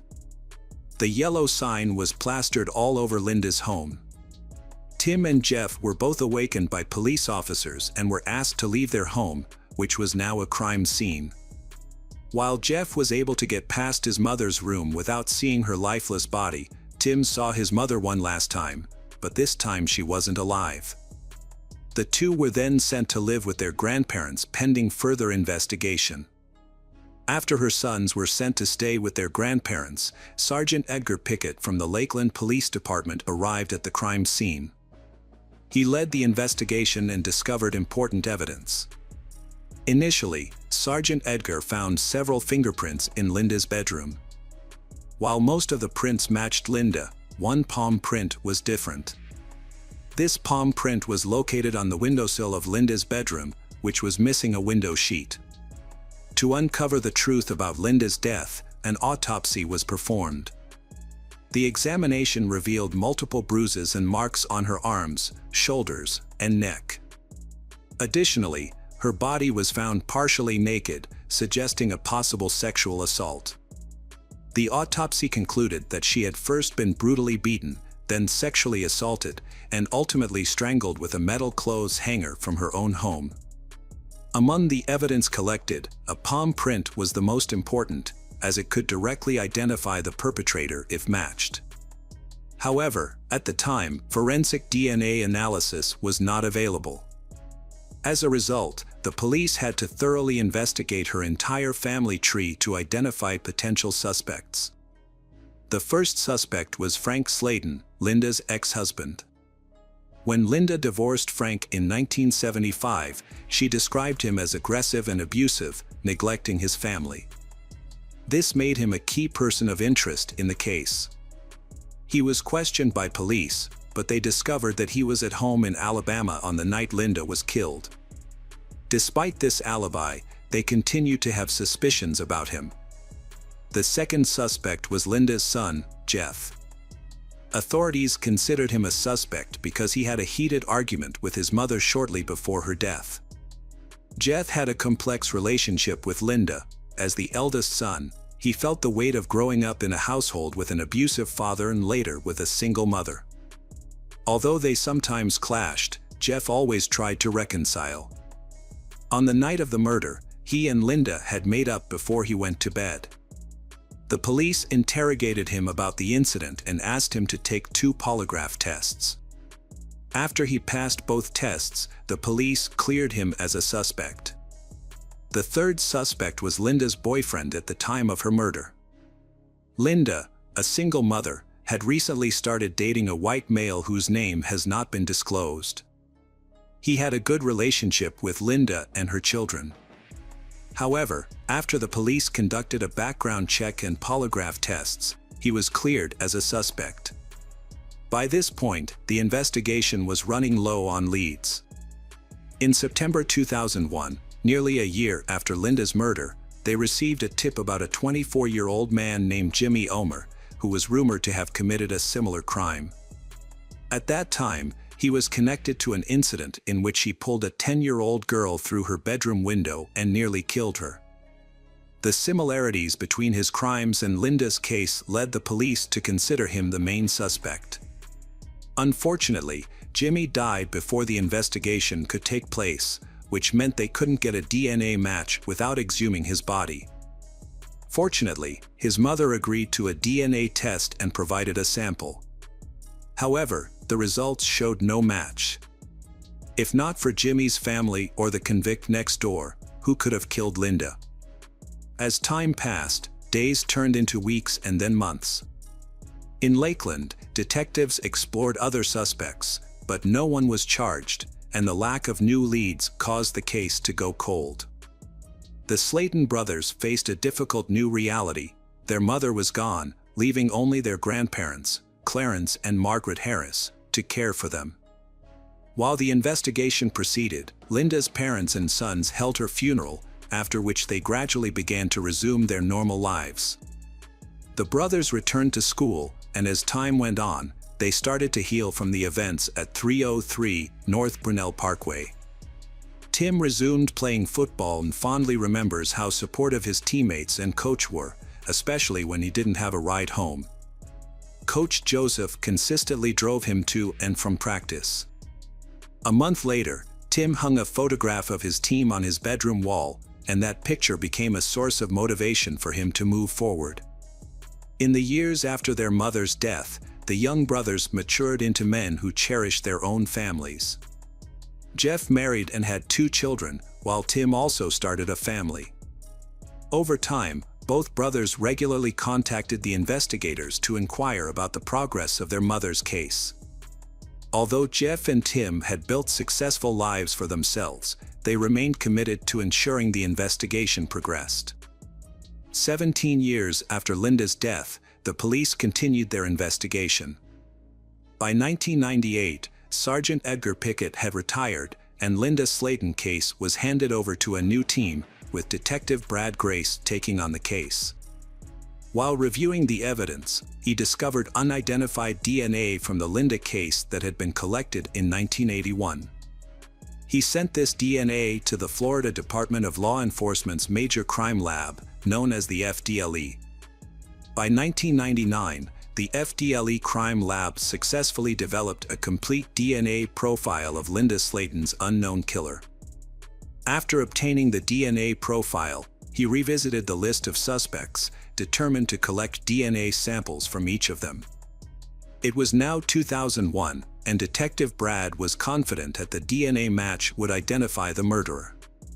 He made it a priority to speak with the Slayton brothers first and soon arranged a meeting with them. When the brothers arrived, Detective Brad collected their DNA samples and sent them for testing. The results showed no match, which completely cleared Jeff's name from the case. Next, the investigation focused on Frank Slayton. By this time, Frank had stopped drinking and seemed to have lost some of his aggressive and abusive behavior following Linda's death. During this period, Tim and Jeff were also able to reconnect with their father and heal some past wounds. Frank agreed to provide his DNA for testing, but it did not match the unidentified DNA profile that Detective Brad believed belonged to the murderer. In 2005, Detective Brad submitted the unidentified DNA profile from Linda case to the FBI's National DNA Database, where it was regularly compared with new DNA samples. Throughout his investigation, he eliminated dozens of suspects using DNA evidence. However, he retired in 2015 after dedicating 17 years to the Linda Slayton.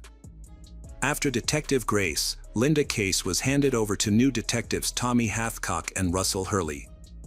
3 years into the investigation, Detective Tommy discovered that the FDLE had developed an innovative technology to identify previously unidentifiable DNA.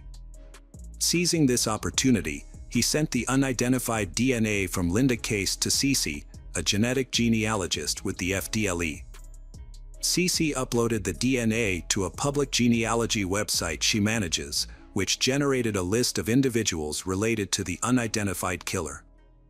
She then gathered information from birth and marriage certificates, obituaries, and social media to construct a genetic family tree. As the investigation progressed, Cece developed 3 branches of the family tree for the suspect, ultimately pinpointing the individual most likely responsible for Linda's murder. The DNA profile strongly indicated that he was indeed the murderer. The situation took a surprising turn that even shocked Tim and Jeff. The photo hanging on Tim's bedroom wall featured Joseph, commonly known as Coach Joseph, standing just above his shoulder. After learning the killer's identity, Detective Tommy and Russell investigated Joseph's background. They found a history of crimes, including grand theft through forgery of a will. Although he was never formally charged, the police had collected his palm and fingerprints. You may remember that Sergeant Edgar Pickett found a palm print on the windowsill at the crime scene.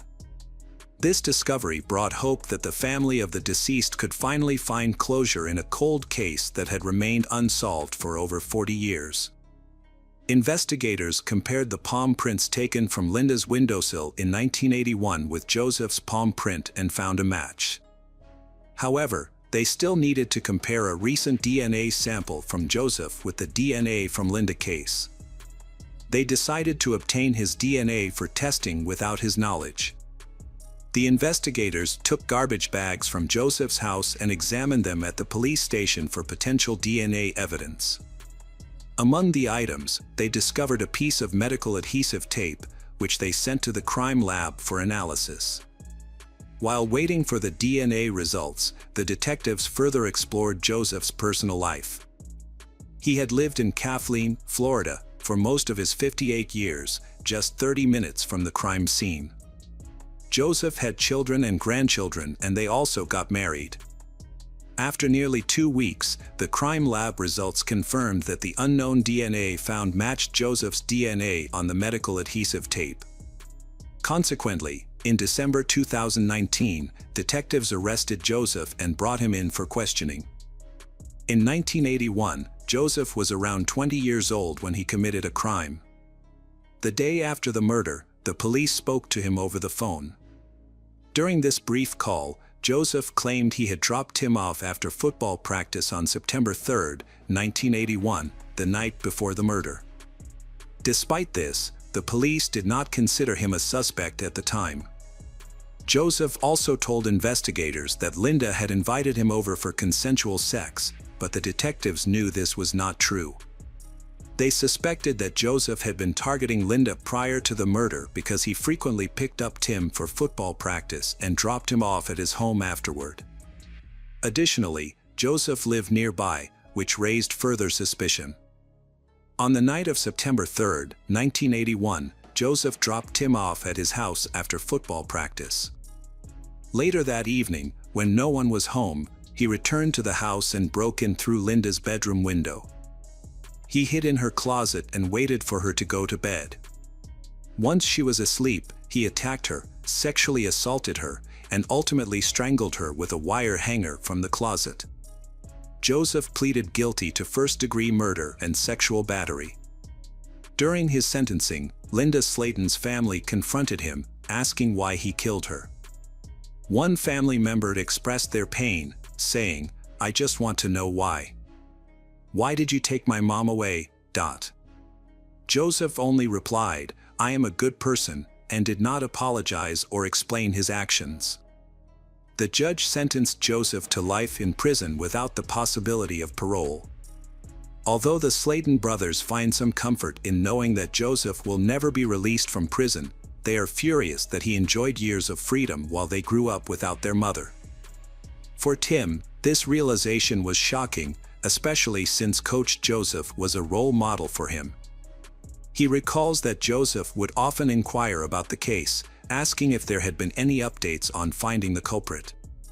To stay under the radar, Joseph offered his assistance, making things easier for the boys during football practice. He'd ask us how the case was going. He wasn't probing for details, just wanting to know if there was any new information or leads. And I would say, no, nothing. Even now, Tim struggles to accept that the person he trusted most could be his mother's killer. He reflects, "I've had the killer's picture on my table at home all this time and never realized it." Jeff, who is still grieving, often wonders what life would have been like if Linda were still alive. Tim and Jeff have stayed very close after the incident. They often visit their mother's grave, and on the anniversary of her death, Jeff always lights a candle. Despite everything they've been through, they continue to live life to the fullest in her memory. Hello again, true crime fans. We've got another mysterious case to explore. The case of Alicia Canales McGuire. Alicia Canales McGuire was born on October 29, 1992, in Mount Vernon, Washington, to Manuel and Michelle Canales. Growing up on a farm, she learned the value of hard work and often returned to her family's farm to help. Spending time with loved ones is essential to Alicia. She talks to them often. Alicia lives in Birdsview with her husband Bradley, whom she married in a beach ceremony at Deception Pass in July 2017. She had just gotten married 2 months ago, and Alicia is excited about having her own family. Her sister, Amanda Canales, who has 3 children, is about to go on a business trip to New York and asks Alicia to babysit while she is away. Alicia happily agrees because she loves her nieces and nephews. Alicia has been taking care of her grandchildren with an in-house nanny. When the nanny heard the gunshots, she rushed to check. She found Alicia dead at the door. The nanny immediately called 911, asking for help. When the police arrived, they began searching the house to make sure the perpetrator was no longer inside. The police verified that only the nanny and Amanda's children were present. After the children were safely removed from the house, the police began collecting evidence. A car was parked in front of the house near where Alicia was shot, with shell casings nearby, indicating that the shooter had been next to the car, near the front door. Several bullets were lodged in the door frame, and Alicia's body was lying face down outside the door. The crime did not appear to be a robbery, as the house was undisturbed and there were no signs of forced entry. This led the police to wonder who might have wanted to kill Alicia and why. However, police attention was diverted when they learned that the house belonged to Alicia's sister, Amanda. They began to consider the possibility of mistaken identity, suspecting that Amanda might have been the intended target. But Amanda was in New York at the time of the shooting. The nanny, who was in the house when the shooting occurred, was questioned by police. They asked her if she had seen the shooter or knew anyone who might have wanted to harm Alicia. The nanny reported that she was upstairs when she heard the gunshots. When she ran downstairs, she found Alicia lying face down and unconscious on the floor. Unfortunately, the nanny did not see the shooter. Alicia's acquaintances told the police that Alicia seemed to get along well with her husband, Bradley. However, she gave the police a crucial clue when she mentioned that Alicia's sister, Amanda, was having problems with her ex-husband, Kevin Lewis. After reviewing reports from the local sheriff's office, the police discovered that they had been called to Amanda and Kevin's address several times before, all in connection with domestic disputes. The police found this information particularly interesting and decided to investigate further. Before dawn, they visited Kevin at his home in another part of Everett. When they knocked on the door, Kevin opened the door, looking as if he had just woken up. During the conversation, the officers asked Kevin if he knew where Amanda was, and he replied that she should be home. The police questioned Kevin about his whereabouts the night before. He claimed to have gone home, saying that his sister and mother would confirm his alibi. He did not ask why the police were there. When they told him that there had been a shooting in the house where his children lived, he showed no emotion, which was unusual for a father. He should have asked if his children were okay, but he did not. When the police told him that Amanda was away on business, Kevin appeared genuinely surprised, exclaiming, "Really?" and ending the conversation. As they left, the police discovered surveillance cameras at 2 nearby homes that could help corroborate Kevin's story. After reviewing the footage, the police discovered a car parked near Kevin's driveway about 40 minutes before the attack on Alicia. The footage showed someone resembling Kevin walking out the front door, getting into the car, and driving away, contradicting Kevin's claim that he had been home all night.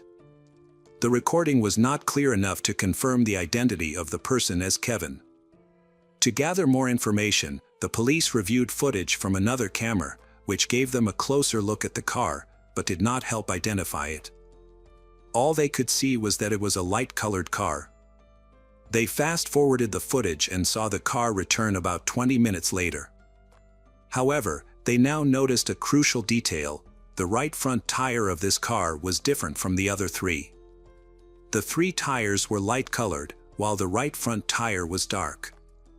The car stopped near Kevin's house, and the same person seen in the first footage got out of the car and walked back to the house. Whoever this man was, he had entered the house about 20 minutes before the 911 call about a shooting started coming in. The car then drove away and never returned. It was a 15-minute drive from Kevin's house to Amanda's, meaning the car had enough time to get to Amanda's house, or it may not have been involved in the shooting. Amanda first learned of younger sister Alicia's death when her father called her, just hours after the tragedy. Amanda was in New York at the time, away from her family. Alicia's death was especially devastating, as she had recently married and was looking forward to starting a family of her own. When police questioned Amanda about potential suspects, she immediately pointed to her ex-husband Kevin as the likely culprit. During their 8 years together, Amanda endured physical abuse, leaving her bruised. Even after their divorce in June 2017, Kevin's behavior did not change. He continued to threaten Amanda, causing her to fear for her safety. Following a court ruling in August 2017, Amanda was awarded full custody of their 3 young children. The court ordered Kevin to pay $800 a month. This marked a new beginning for Amanda, as she rebuilt her life in Everett, Washington. Surrounded by the love and support of her family, Amanda overcame the challenges of being a single mother. Kevin threatened Amanda, saying he would kill her. As a former soldier, he had been trained. Amanda believed she was the target of the attack, but younger sister died. She even obtained a restraining order against Kevin, but he violated the order several times. Kevin frequently loitered outside her home, peering through windows and instilling fear in Amanda and her 3 children. Although he ignored the restraining order, he was never charged by the police. In one particularly disturbing incident just weeks before her sister was murdered, Amanda was brutally beaten as she got out of her car. She was returning home late at night and had parked in the driveway next to her house. She didn't see the attacker's face because the attack happened so suddenly, but she was certain Kevin was the culprit. Kevin Lewis, 30, was initially the prime suspect in the death of Alicia Canales McGuire. Police believed he was targeting his ex-wife. However, Kevin did not know Amanda was in New York, nor did he know Alicia was babysitting Amanda's children while she was away. Police found discrepancies. If the person in the video was indeed Kevin, he would have been home during the entire time of the shooting. Furthermore, his sister and mother had provided Kevin with a solid alibi. Therefore, the police continued to investigate and look into what happened. Upon returning to Amanda's home, the police re-examined the crime scene. Ballistics experts determined that Alicia was shot with the door partially open. The shooter fired at least 7 shots from outside the house, then fired inside. Evidence at the crime scene showed that the shooter fired multiple shots while standing next to the garage, then moved toward the door and fired again from inside. Alicia's autopsy revealed that she died from multiple gunshot wounds to the head and torso, with a total of 5 shots hitting her. 2 of the shots caused gunpowder wounds, suggesting they were fired at close range. Although the medical examiner was unable to determine the exact order of the shots, it is believed that the 2 head wounds may have been the final shots. Forensic analysis confirmed that all 7 shell casings found at the scene came from the same type of gun. The wounds to Alicia's head were consistent with shots fired at close range. The shell casings found at the crime scene also caught the attention of police because the type of shell casing was uncommon. It was a Russian-made shell casing under the brand name Telamo. Since this was not a common brand, police hoped to identify the seller or buyer of the bullets. After investigating, they discovered that a Walmart store near the crime scene had sold the bullets. A Walmart representative informed police that a man had purchased the bullets and that they had surveillance footage of the transaction. After reviewing the footage, which was recorded on September 18th, 2 days before Alicia died, police thought the buyer might be Kevin. However, they were wrong, as the man in the footage was not Kevin. The buyer paid with a credit card, allowing police to obtain his name. After investigating this new lead, police found no connection between the man and Kevin, Alicia, Amanda, or the nanny. Therefore, police needed to find new evidence to move the case forward. Amanda says that at first their relationship was good, but eventually he became violent and started hitting her. The relationship ended in a messy divorce, with a restraining order and full custody of the children awarded to Amanda. Amanda was devastated to learn that it was Alicia who died in the shooting. Believing it was a case of mistaken identity, she believed the bullets were meant for her and told the police that Kevin was the attacker. However, according to surveillance cameras, Kevin was home at the time of the shooting. During the investigation, the police reviewed the footage taken the night of Alicia's death again. Now they noticed something they had not noticed before. This low-quality recording showed Kevin leaving the house, walking to the car and getting into the back seat behind the driver. But why wasn't he in the front passenger seat? In search of an answer, the police concluded that someone else was in the front passenger seat. So, when the car pulled up in front of Kevin's house, there were probably 2 people in the car. Police had no evidence that Kevin was involved in Alicia's death, but they collected evidence of Kevin's attacks on his ex-wife Amanda and arrested him in November 2018. He was sentenced to 3 years in prison, and Alicia's case remains unsolved after more than a year. A breakthrough in her case came in 2019 when a woman contacted the police station with crucial information. The woman reported that she had attended a party near Spokane, where she met a girl who claimed to be involved in a murder. This girl, Angelica, bragged about being hired to commit a crime on York Road, the same location where Alicia was shot and killed.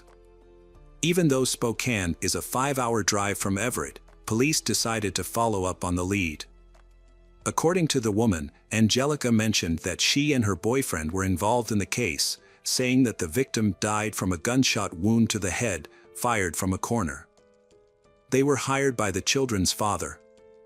Furthermore, Angelica said that they had taken the life of the wrong person. It was a case of mistaken identity. The police have never released details about this case. Only the police and family members know that Alicia was shot in the head. Considering that Angelica knew many details about the crime, the police were interested in this information. During the search for Angelica, the police discovered that her real name was Alexis Hale. On her social media profile, they found photos of her holding a 9mm pistol, which could be the murder weapon. In addition, some videos show a man in the background, identified as her boyfriend, Jaden Phelps. A video posted by Alexis on the night of Alicia's death shows her filming through the windshield of a car, analyzing traffic signs. Police were able to pinpoint the exact location of the car, about a 10-minute drive from Kevin's house. A few days after Alicia's death, police discovered a video of Jaden bragging about a large sum of money. Further investigation led them to a social media post by Jaden, where they found 5 comments, one of which was from his aunt. When they looked at her profile, they realized she was also Kevin's mother. It turned out Jaden was Kevin's cousin. Police now had enough evidence to make an arrest. The first person to be handcuffed was Alexis Hale. She screamed and said the police couldn't arrest her because she was only 17. She knew why she was being arrested and asked for a lawyer. Around the same time, police arrested Jaden in another part of town. To build their case, police analyzed phone records from both Jaden and Alexis, revealing a trip from Spokane to Everett that coincided with the shooting. Alexis did not tell police anything.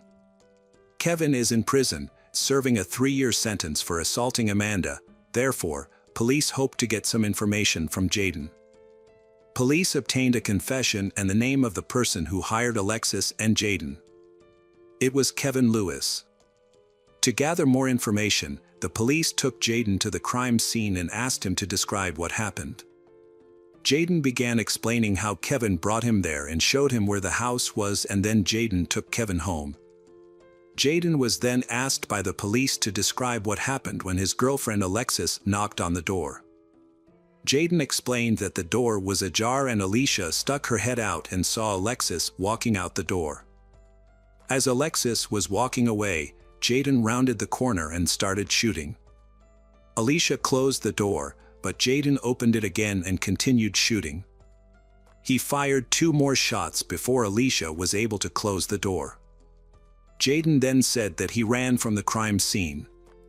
Kevin Lewis was arrested on charges of aggravated murder with a firearm, conspiracy to commit murder, and solicitation of murder in connection with the death of Alicia Canales McGuire in 2017, while he was serving time for assaulting his ex-wife Amanda. The 2 people involved in the case are Jaden Phelps and Alexis Hale.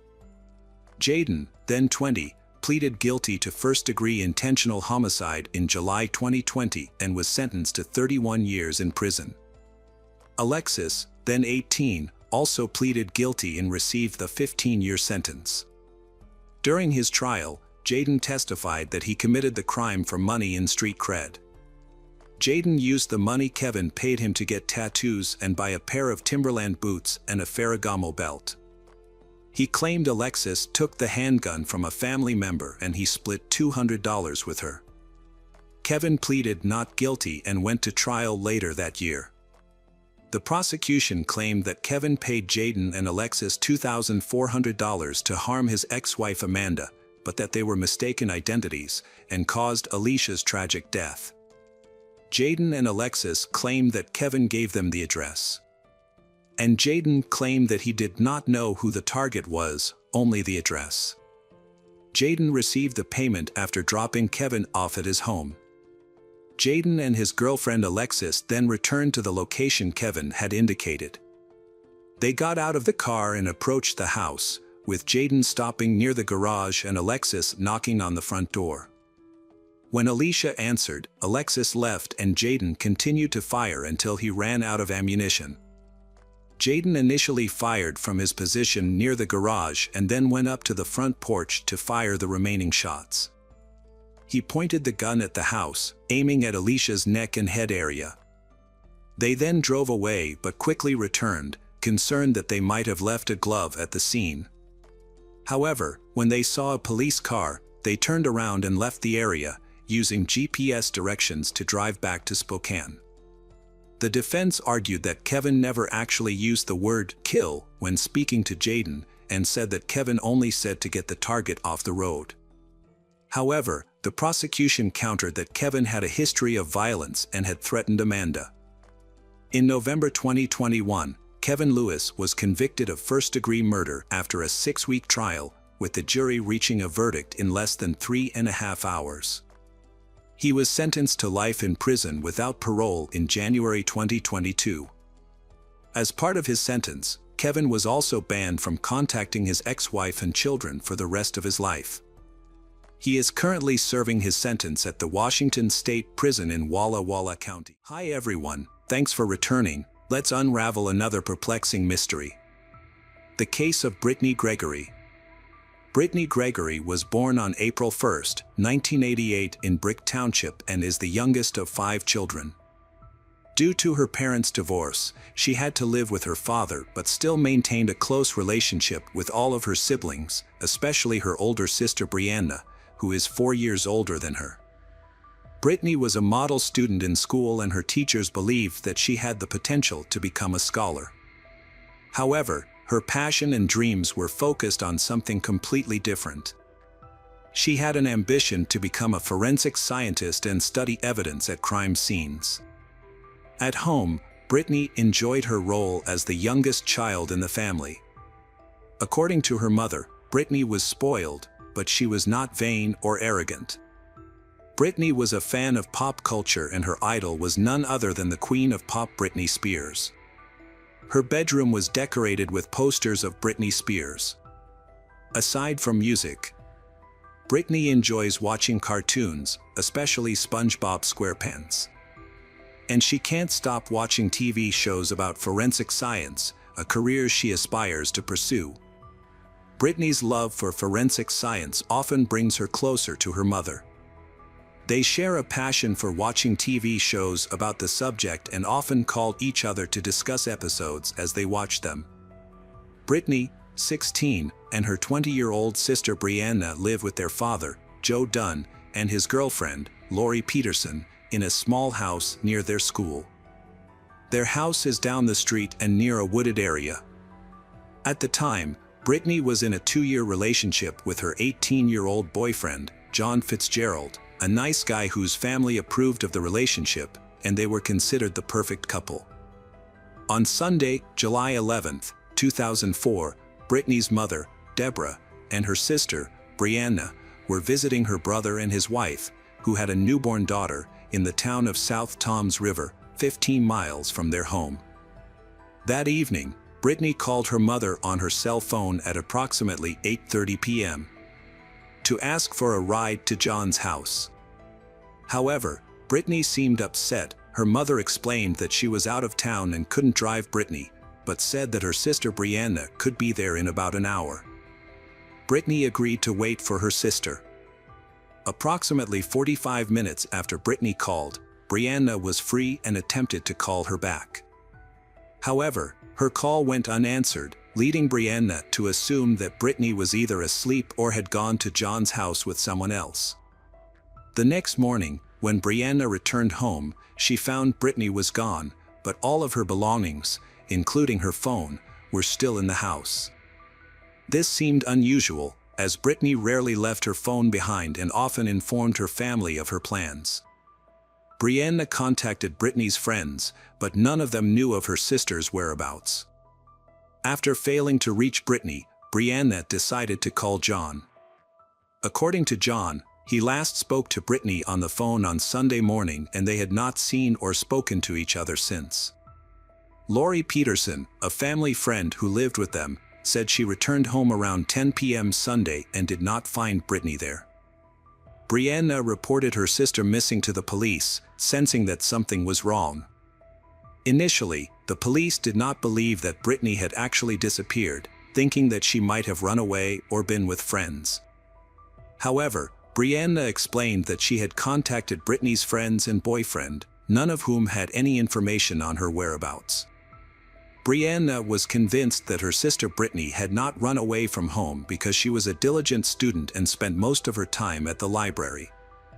Brittany also never left the house without notice, and all of her personal belongings, including her phone and money, were still at home. Initially, the police suspected that Brittany had run away, but after speaking with Brianna, they began a thorough investigation. First, they went to Brittany's house to check her room for clues. They confirmed that her purse, containing her phone, ID, and makeup, was still there, but they did not find anything unusual.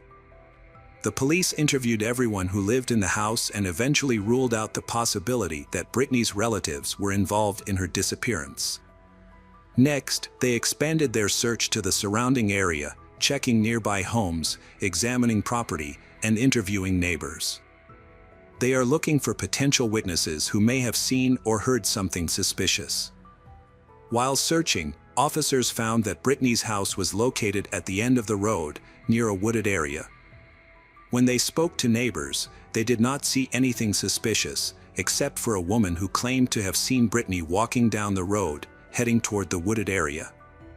Numerous police interviews with her family, neighbor, and teachers revealed that no one had anything bad to say about Brittany. Everyone spoke very highly of her. However, her sister, Brianna, mentioned that Brittany and her boyfriend, John, had been arguing frequently recently, including one on the day she went missing. This argument upset Brittany and she wanted to visit John that evening to make up. In order to better understand John's relationship with Brittany, the police asked him to come to the police station for questioning. At the station, John reported that his last phone conversation with Brittany took place on Sunday morning. At the time, he was at the beach with friends, which upset Brittany because she was not there. The argument resulted in them not speaking to each other since then. John also revealed that he and Brittany had recently broken up. Although she knew he was dating someone else, Brittany had a hard time accepting the breakup. According to John, he had no plans to see Brittany on the night she went missing and did not know she would come to his house. He attributed the breakup to a rumor that Brittany kissed another guy at a party, which he did not witness. However, this rumor prompted him to end their relationship and start dating someone else. John last saw Brittany on July 10th, the day before she disappeared, when she gave him a letter. In the letter, Brittany expressed her desire to make amends. After receiving permission from John, the police examined the letter, which contained Brittany's apology for her actions and her desire to remain friends with John. John appeared genuinely concerned and worried about Brittany's disappearance. Despite initial suspicions, the police had no evidence linking him to her disappearance. After passing a lie detector test, he was cleared as a suspect. However, John did provide the police with one important detail. He revealed that Brittany often took a shortcut through the woods behind her father's house to visit him. This new information adds complexity to the case, leading police to consider the possibility that Brittany attempted to reach John's house, a mile away, by walking through the woods on the night she disappeared. It was nighttime when Brittany went missing, making it likely that she got lost in the dark woods along the route she had taken. In order to find her, the police launched a search in the woods near her home. However, being in the woods at night is scary and dangerous, and the question of why a young girl would not be afraid to walk through the woods in the dark is puzzling. The search in the woods lasted for 3 days but yielded no results. Just when the investigation seemed to be stalled, the police received information from a woman who claimed to have been in a nearby park the night Brittany went missing. The woman said that she had been with her brother in the quiet, deserted park, with no cars in sight except one, a Chevrolet pickup truck with distinctive wheels that had driven past. The woman had noticed the car and even remembered its license plate number. After verifying the information, the police discovered that the car belonged to Anthony Geiger, 23. To determine if Anthony was involved in Brittany's disappearance, the police began to look into his past. Their findings revealed that Anthony was the ex-boyfriend of Bobby Joe, Brittany's older sister. According to Bobby Joe, they had broken up a month earlier due to Anthony's excessive jealousy, especially his excessive attention to Brittany. She began to suspect that Anthony, 23, had feelings for her younger sister Brittany, which eventually led her to end the relationship with him. Brittany's friends recalled that Anthony often looked at Brittany strangely and tried to flirt with her. During their last meeting at lunch, Anthony tried to flirt with Brittany again. This aroused the police's suspicions, so they brought Anthony in for questioning in connection with Brittany's disappearance. Anthony claimed that he was not in the area on the evening of July 11th until the following day, July 12th, after police had begun searching for Brittany. Although he admitted to being friends with Brittany and seeing her regularly at gatherings, he maintained that they were just friends and denied any attempts to flirt with her. Anthony claimed that he considered Brittany too young for him and only saw her as a friend. According to Anthony, he was at home with his new girlfriend on the evening of July 11th. His girlfriend confirmed his alibi, but because his home was close to Brittany's, police still considered him a suspect. Police returned to examine a letter Brittany had written to John and noticed disturbing signs that she was saying goodbye to her lover, raising concerns that she may have been planning to harm herself after breaking up with her boyfriend. Brittany's parents, however, disagreed with this theory, describing their daughter as intelligent and determined. They believed that Brittany's passion for life and ambitious plans were unlikely to be derailed by a breakup. As the investigation stalled, police turned to the media to gather information from witnesses and enlisted the help of nearby police departments. Brittany's parents also joined the search effort, as they grew increasingly frustrated with waiting and doing nothing. They decided to take action by canvassing the neighborhood, going door to door and asking locals about Brittany. The police returned to the starting point of the investigation, Brittany's home. It was puzzling that she had left her phone behind, especially since she had planned to meet her boyfriend. This led to new questions. Was she kidnapped from her own home? If so, was the perpetrator someone she knew and trusted? During a thorough search of the house, the police found something important in Brittany's room, namely her diary, which contained a handwritten letter. The police considered the contents of the letter to be extremely important because it revealed the truth about Brittany's family relationships, which had been shrouded in secrecy. In the letter, Brittany described her life in detail. She wrote about her friendships, boyfriends, schoolwork, and her difficulties with her family. Specifically, she wrote that she came from a dysfunctional family, that she visited her brother in prison every Sunday, that her mother was a drug addict and abandoned her when she was 9 years old, and that she now lived with her father, with whom she was not very close, and his various girlfriends. Despite acknowledging her own shortcomings and past mistakes, Brittany expressed her determination to break free from the cycle of dysfunctional family life. Her goal was to become a forensic scientist and make a positive impact by helping solve crimes. After reading the letter, the police investigation shifted its focus to Brittany's family, who were not initially considered suspects. Police began investigating each family member and discovered that a male massage parlor, which was actually a front for prostitution, was being operated from their home by Lori Peterson, a friend of Brittany's father. Neighbors knew that Lori did not provide legitimate massages but only intimate services for money, which she openly advertised by handing out business cards in the area. Neighbors also reported that suspicious people often gathered at Brittany's father's home to use illegal drugs. Several men, most of whom Lori did not know, came to use her services. It is possible that one of her clients abducted Brittany from her home. After Brittany went missing, more than 100 police officers were tasked with identifying everyone who had visited Joe Dunn's home over the past month. A week after Brittany went missing, on July 18th, police made a breakthrough when they arrested a suspect in connection with the murder. However, at the time of the arrest, Brittany's body had not been found, making the news extremely difficult for her family to accept, as they still held out hope that she was still alive. When police released a photo of the suspect, Brittany's mother, Deborah, recognized the man as 38-year-old Jack Fuller, a family friend of 20 years. Jack regularly attended family gatherings and had developed a close relationship with the family over time, to the point where his daughter was engaged to Brittany's brother, who is currently in custody. Her mother Deborah was shocked by the news, finding it hard to believe that Jack could be involved in such a crime. The fact that his children were friends with Brittany made the allegations even harder to accept, and the family continued to hold out hope that Brittany was still alive. Jack had a lengthy criminal history, with numerous incidents and arrests over the years. His crimes included breaking into vehicles, homes, and sheds, as well as using and selling drugs. He was known to be aggressive, once threatening someone with a baseball bat and fighting with police during a scuffle. Jack also had a habit of lying to police about his identity, which he did after being arrested for driving under the influence.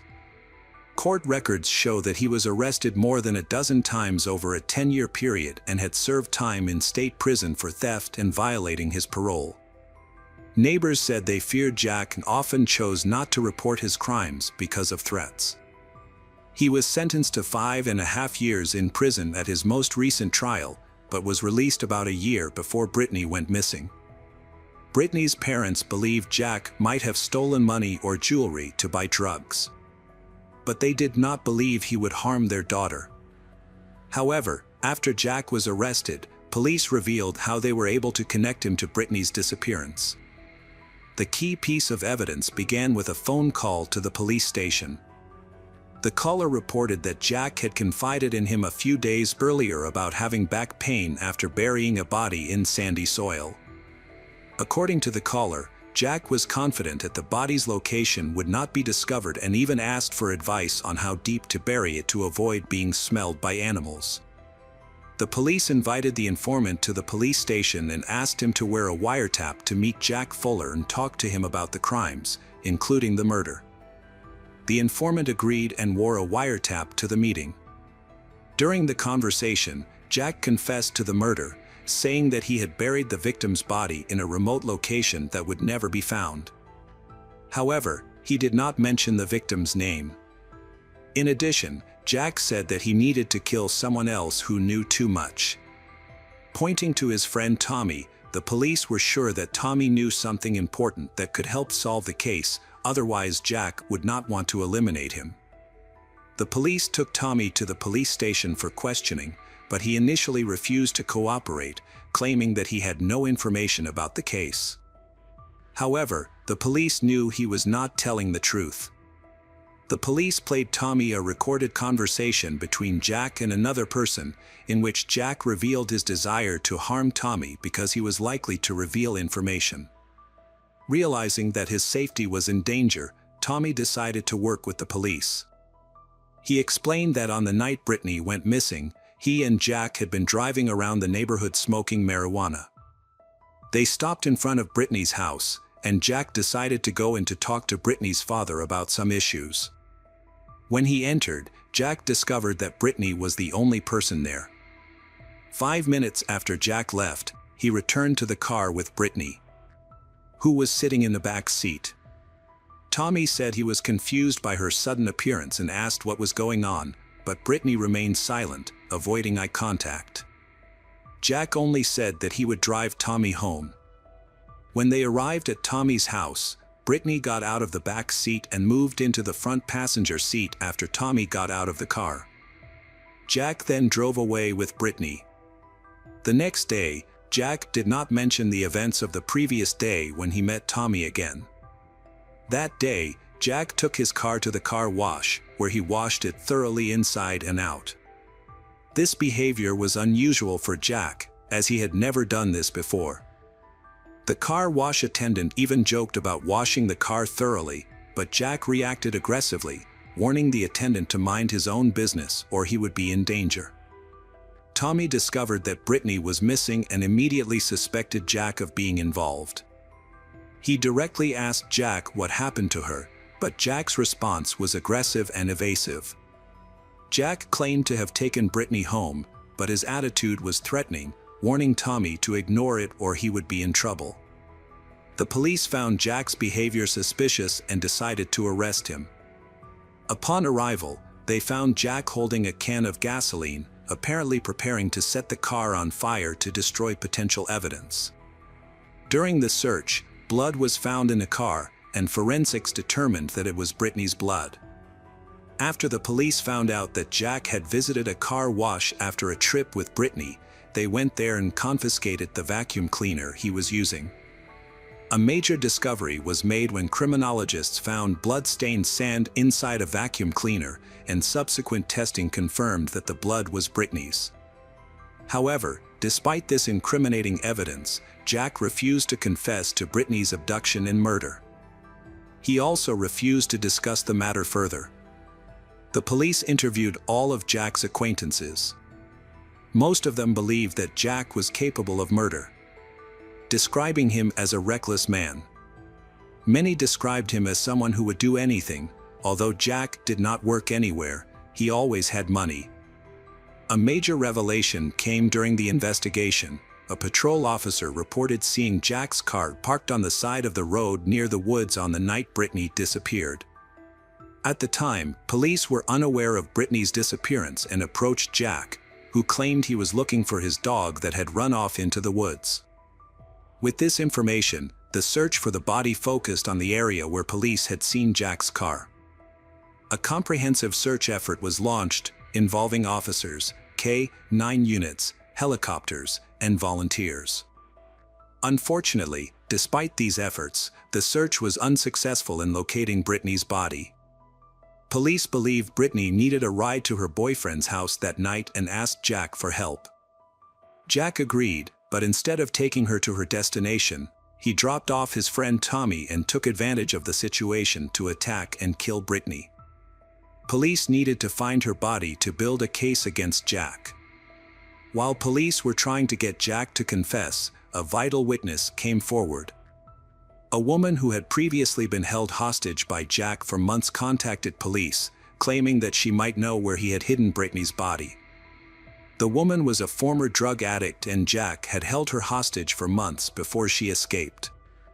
She had learned of Jack's habits during her captivity and knew his usual haunts. She remembered him showing her a location near power lines, which he claimed would be the perfect place to dump the body without being detected. Initially, police were skeptical of the woman's claims but began questioning her. She provided detailed information about the location, including its location in Lakewood and the condition of the soil. This information caught the attention of police, as it matched an earlier tip from an informant who reported that Jack had complained about the difficulty of burying a body in sandy soil. Police conducted a search in the area identified by the woman, about 3 miles from Brittany's residence. The search effort, involving more than 100 people each day, continued for several days despite initially being fruitless. However, a major breakthrough came when experts compared sand found in Jack's vacuum cleaner at the car wash with soil in the search area, confirming a perfect match. The discovery fueled police's determination to continue searching the densely wooded area on the border of Monmouth and Ocean counties. On the morning of Tuesday, July 27, 2004, 15 days after Brittany was reported missing, she was found by 3 New Jersey K-9 officers who had brought their dogs along on a weekend search to help. Brittany's body was found in a ditch, and a collar with Brittany's name on it was found around her neck. Police knew right away that they had finally found her. The medical examiner confirmed the body's identity as Brittany Gregory through an autopsy. However, due to significant decomposition and multiple injuries, including strangulation and severe head trauma, the medical examiner was unable to determine a sole cause of death. A prosecutor clarified that head trauma was not the primary cause of death.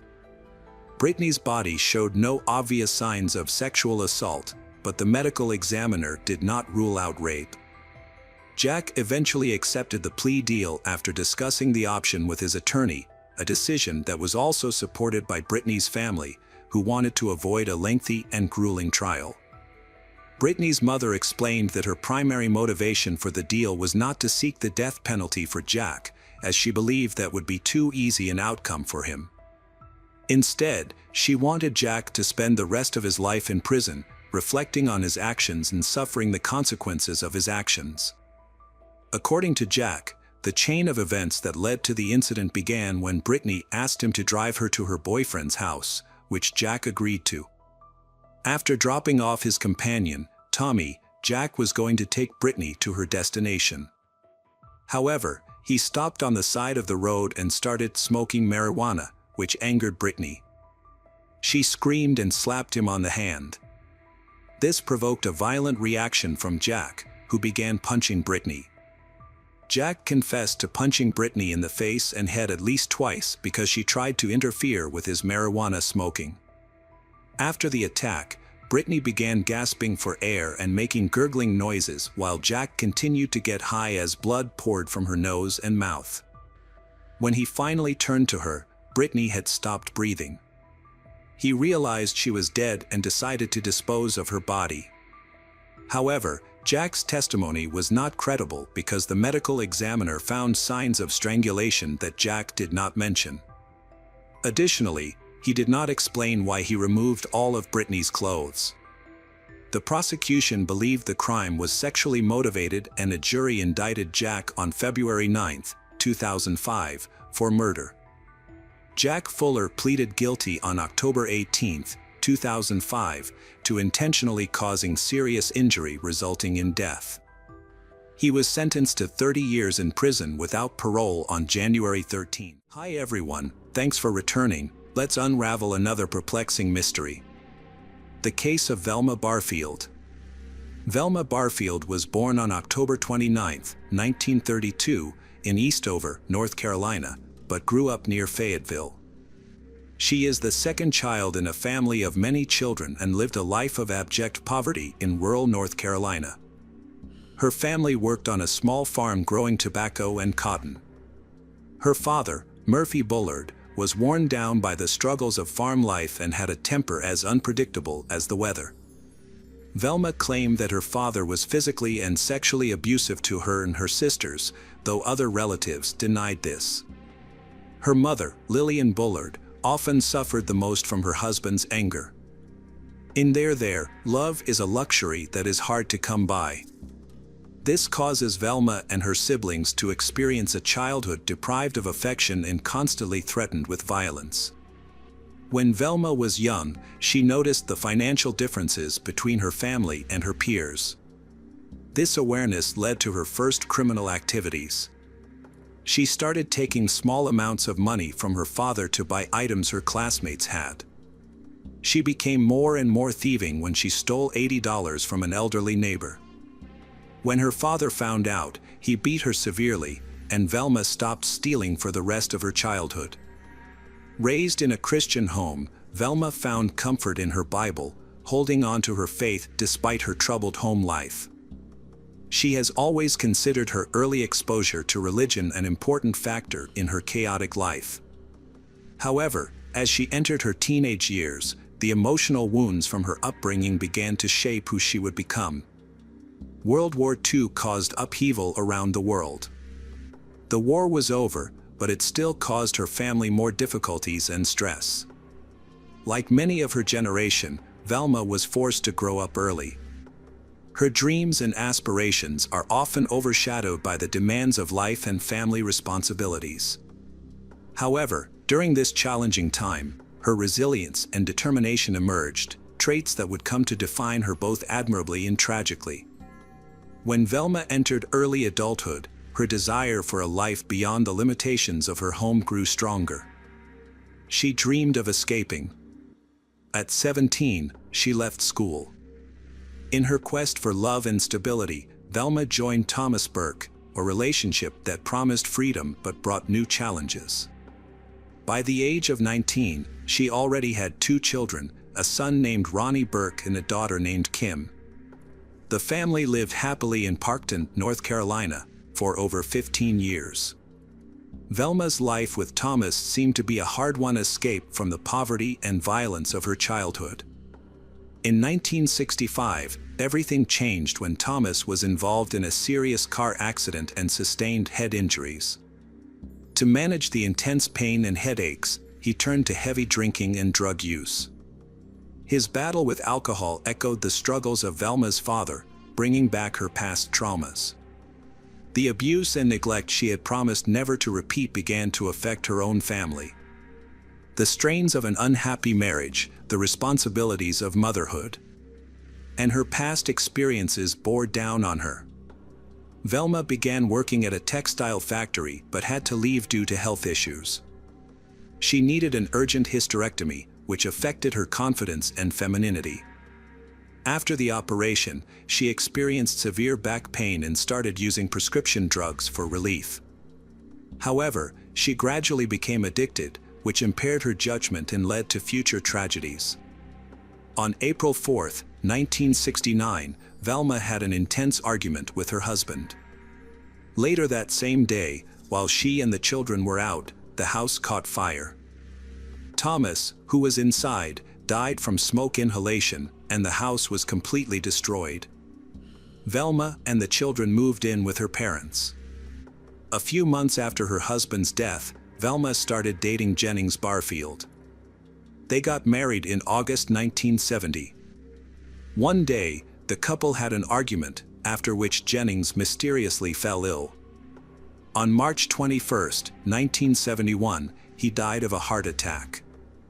Velma moved back into her parents' home. Shortly after, her father passed away from lung cancer. In the summer of 1974, her mother experienced severe stomach pain and was hospitalized. After recovering, she returned home. In August 1974, a man Velma was dating died in a car accident. On December 30th of that year, her mother was hospitalized again with severe stomach symptoms. Unfortunately, doctors couldn't diagnose or treat her illness, and she died 2 hours later. No autopsy was conducted. A series of mysterious deaths occurred around Velma. Her son Ronnie expressed sadness and confusion, questioning why God would allow such suffering to befall his mother, a devoted Christian. Meanwhile, Velma's addiction created financial difficulties, leading her to make another poor decision: check forgery. However, her dishonest actions came at a cost. The people around her no longer believed her. In 1975, Velma Barfield was found guilty of writing 7 bad checks and received a 6-month prison sentence. She was let out after serving 3 months. Following her release in 1976, she found work caring for elderly individuals. Her first job was caring for Montgomery Edwards, 94, and Dolly, his 84-year-old wife in Lumberton, North Carolina. Her first job was caring for Montgomery Edwards, 94, and Dolly. Her first job was caring for Montgomery Edwards, 94, and Dolly, his 84-year-old wife in Lumberton, North Carolina. Montgomery passed away on January 29, 1977, after falling ill. Just over a month after her husband's death, in February, Dolly began showing signs of a stomach illness similar to the one that had affected Velma's mother. Dolly's condition took a turn for the worse, and she died on March 1. Following this, Velma took on the responsibility of caring for 76-year-old Record Lee, who had suffered a broken leg. On June 4, 1977, Record Lee's husband, John Henry, started having severe pain in my stomach and chest along with vomiting and diarrhea. Initially, doctors believed he was suffering from a severe stomach virus. Unfortunately, he did not survive and passed away later that month. Later in 1977, Velma began living with her boyfriend Roland Stewart Taylor, who was related to Dolly. He was a widower and a tobacco farmer. The two attended a Pentecostal revival meeting in Cumberland County, where Roland suddenly fell ill with severe stomach pain. He was hospitalized and died a few days later. Those close to Stewart grew suspicious as they witnessed his rapidly declining health. Ultimately, their suspicions led the authorities to investigate Velma, starting a chain of shocking truths that gradually came to light. An autopsy has been performed as part of the investigation into Roland's death. The process was thorough, with each test, interview, and piece of evidence increasing the suspicion surrounding Velma. In a criminal investigation, evidence often comes from a small clue, a moment of intuition, or a previously undiscovered connection. For the team seeking justice for Roland and other victims, this evidence came through forensic evidence. Traces of arsenic were found in Roland's body. Before the autopsy results were announced, Lumberton police received an anonymous call, allegedly from Velma's sister, claiming that Velma had poisoned Roland and others. Velma was subsequently arrested for the murder of Roland. Following Velma's arrest, Jennings Barfield's body was exhumed, and traces of arsenic were discovered. Velma carefully crafted her lies, but they began to unravel. The art of interrogation is very sophisticated, involves back-and-forth communication between investigators and suspects, in which each question is intended to uncover the hidden corners of the human mind. For Velma, the questions the interrogator asked reflected the very questions she had long been reluctant to answer. In the interrogation room, before the clear evidences, the truth was finally clarified. To seeking comfort, Velma consulted a spiritual advisor. She discovered the courage to face her past. For Velma, confessing was a journey back to her soul. Filled with regret, she began to speak. A series of facts, long hidden by fear, shame, poured out. Her confession deeply pained her family, who were unknowingly entangled in her deception. The woman they love commits terrible crimes, causing them to rethink forgiveness and their notions of right and wrong. Velma admitted to poisoning Montgomery and Dolly Edwards, John Henry, her mother Lillian, and her boyfriend Roland. Although arsenic was discovered in Jennings Barfield's body, Velma claimed she did not kill him. Her motive for murder was to steal money from the victim to satisfy her drug addiction. Additionally, she took out a loan in her mother's name.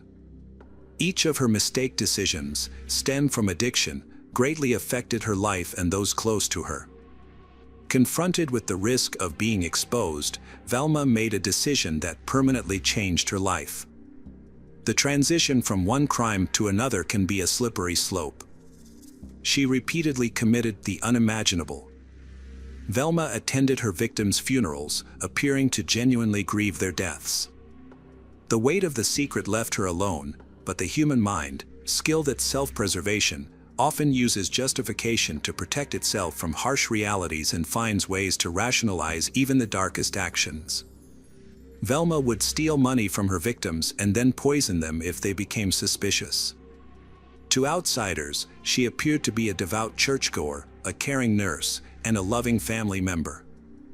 However, she was caught in a struggle between the remnants of her conscience and her overwhelming desire to avoid the consequences of her actions. She forged checks on her boyfriend Roland's account. When he presumably found out, she mixed arsenic-based rat poison into his beer and tea to keep her secret at any cost. At the trial, Velma's defense team argued that she was insane, but this argument was rejected. She seemed unfeeling, even laughing at the prosecutor and applauding the district attorney after his closing argument. The prosecution described Velma as not being a churchgoer as she claimed, but as a calculating murderer, driven by dark motives, stating that she was responsible for her actions and deserved the harshest punishment.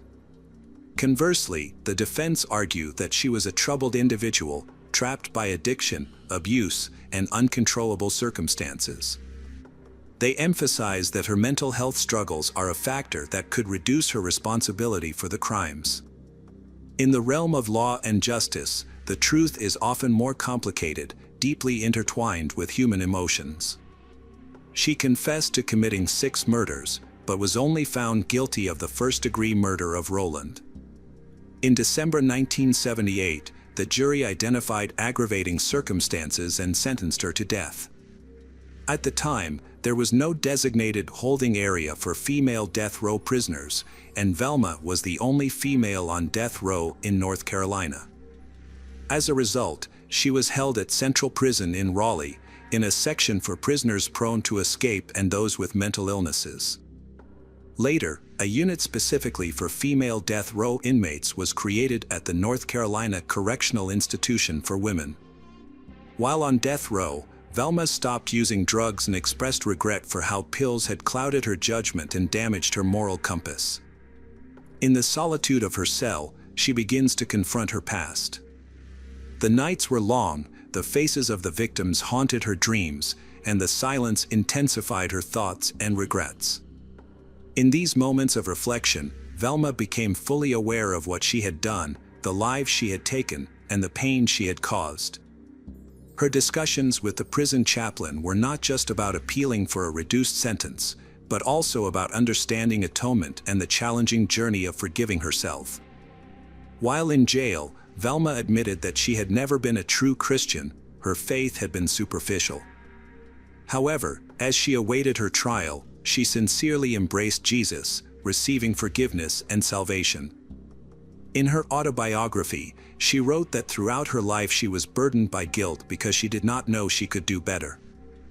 What was more amazing, she said, was that Jesus was willing to be her friend. Even then, she could talk to him, and he listened. Velma became a dedicated Christian and spent her last 6 years helping other inmates find faith. Velma became a supportive figure for them in her unique way. Her active involvement in the Christian community, Velma had her sentence changed from death to life in prison. She wrote letters to Governor Jim Hunt, arguing that her newfound Christian faith should be considered a mitigating factor. Many Christians across the United States supported her, including evangelists Billy and Ruth Graham, with Ruth regularly exchanging letters with Velma. However, the victims' families thought that Velma's conversion was just a fraud and a ploy for her to avoid the death penalty. They see her as a cold-blooded woman who killed their loved ones. Despite this, Velma remained the devoted mother and grandmother. She cherished family visits every weekend and enjoyed spending time with her children and grandchildren. In 1980, psychiatrist Selwyn Rose evaluated Velma and testified in state court. He stated that she suffered from 3 disorders: multiple prescription drug abuse, an underlying personality disorder, and depression. However, Dr. Rose felt he never had a complete understanding of Velma. Velma's son, Ronnie Burke, asked her if she had killed Thomas.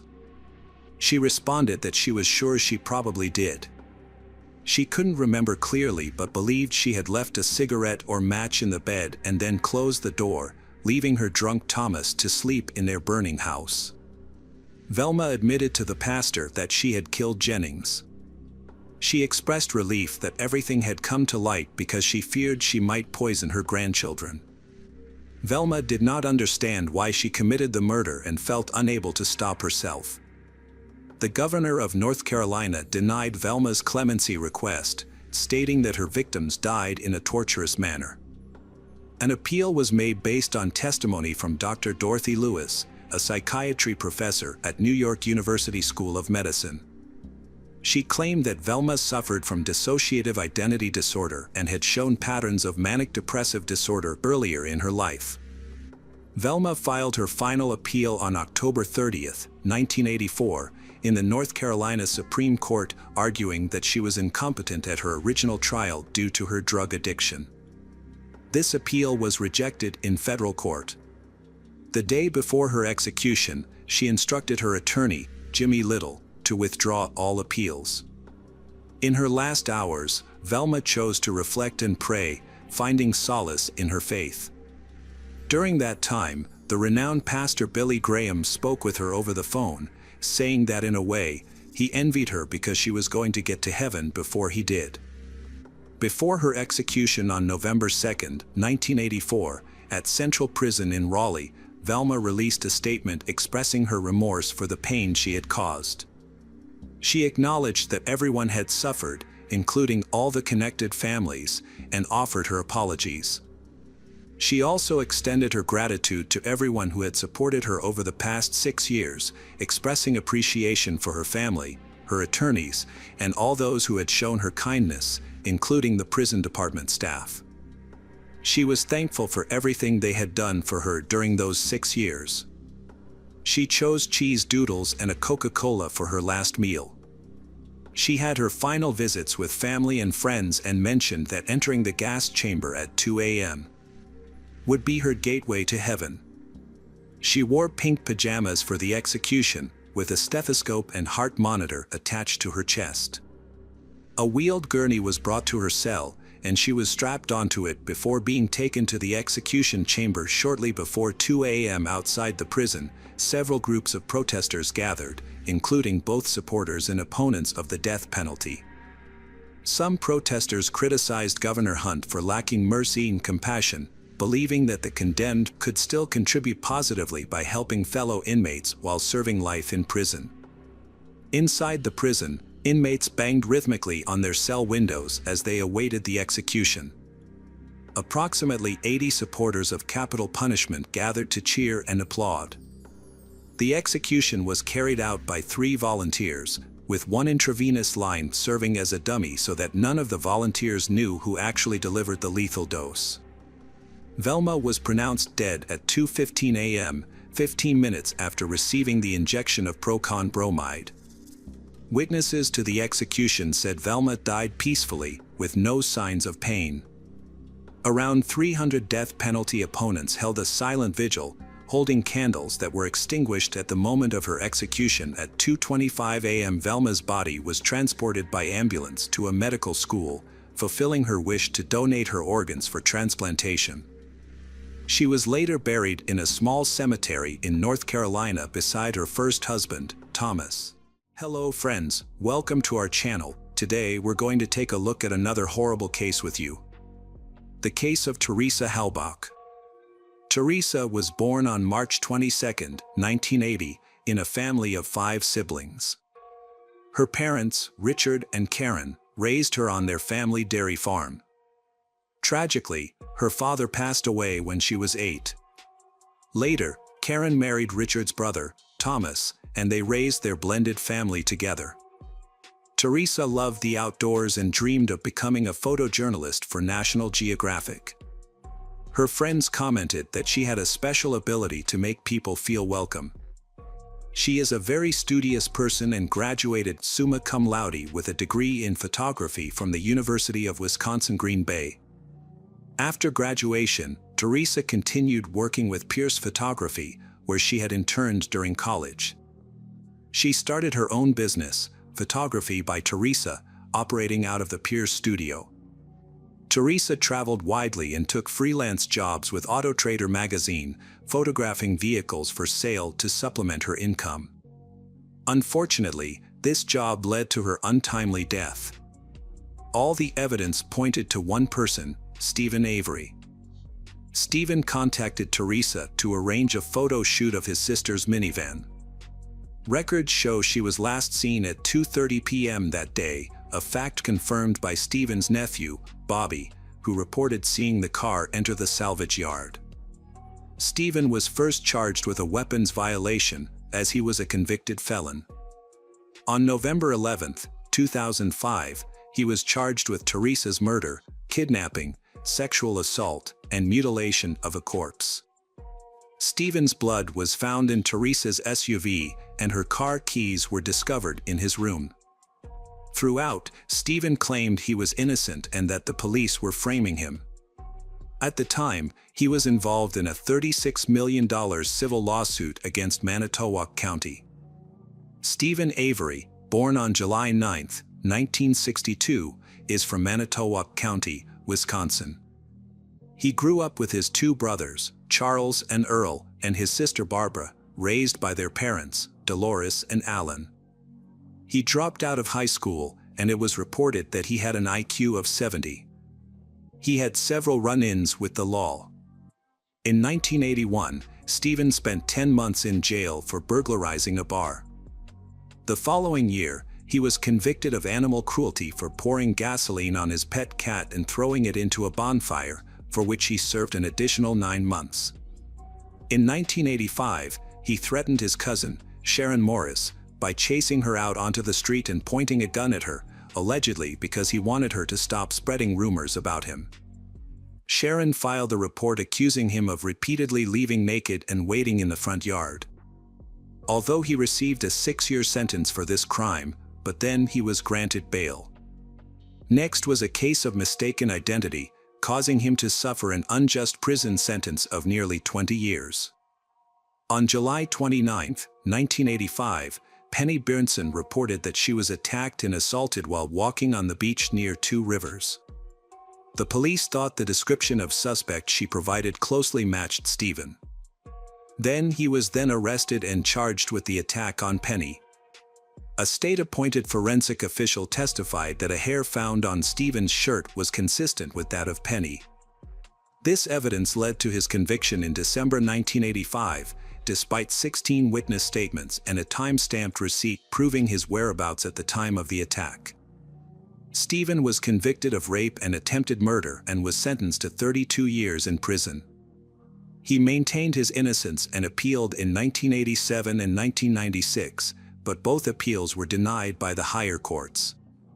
In 2001, Stephen contacted the Wisconsin Innocence Project, which took on his case.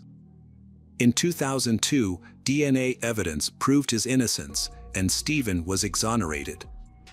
It was later discovered that the suspect in Penny's attack was Gregory Allen, and he confessed in 1995.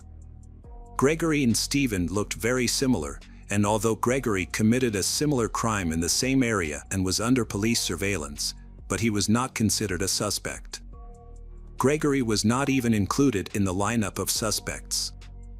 After spending 18 years in prison, Stephen was freed on September 11, 2003. He then filed a $36 million civil lawsuit against former Sheriff Thomas Kukurek and former District Attorney Dennis Vogel. His freedom, however, would not last long.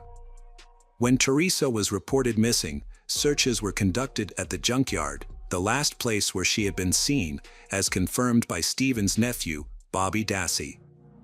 Stephen claimed that he had spoken to Teresa when she came to take pictures, and then she left. In addition to the bone fragments, the SUV keys, and the blood found in the car, a bullet with Teresa's DNA was discovered in the garage. While in jail, Stephen's younger nephew, Brendan Dassey, was also questioned about the murder. Brendan, who was 16 years old at the time, was questioned by police without his parents or lawyer accompany. He confessed to investigators that first he and Stephen assaulted Teresa and then murdered her. They burned her body to destroy the evidence. Brendan was charged in March 2006 as an accessory to the murder. He later recanted his confession, claiming he was coerced by detectives. Brendan was charged with the same crimes as Stephen, even though there was no physical evidence linking him to the crime scene. Stephen was convicted in March 2007 and sentenced to life in prison without parole. Later that year, Brendan was also found guilty and given a life sentence, with the possibility of parole in 2048.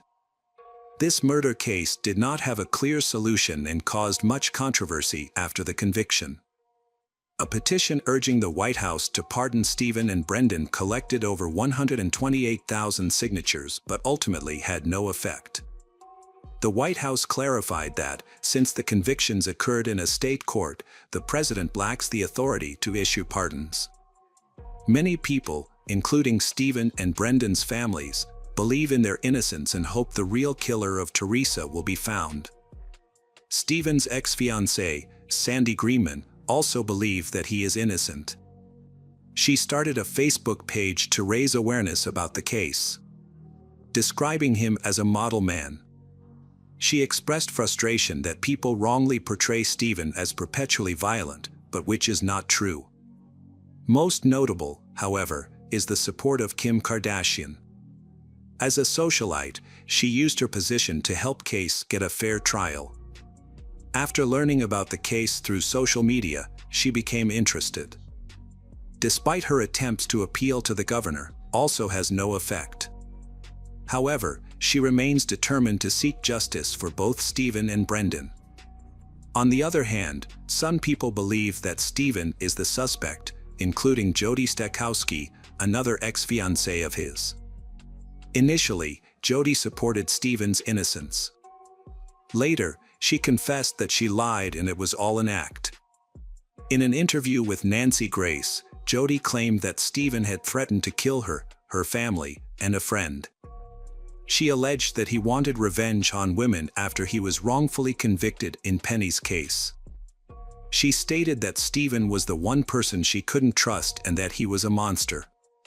To avoid a conflict of interest, Manitowoc County handed over the case to neighboring Calumet County. However, as part of the agreement, Calumet County was allowed to utilize Manitowoc County's resources, including personnel. A Manitowoc County Sheriff's deputy found a key in Stephen's room after multiple searches. The defense team alleged that the blood evidence discovered in the car was actually taken from a vial containing Stephen's blood from a prior conviction. They claimed that the blood vial had been tampered with, citing a visible puncture hole on the stopper. However, the prosecution disputed this claim by testing the blood for a preservative typically found in stored blood samples, but not in fresh human blood. The test results showed no presence of the preservative. Stephen's defense team presented an expert witness who testified that a negative test result for the preservative did not mean it was absent, as the testing technology itself might be inconclusive.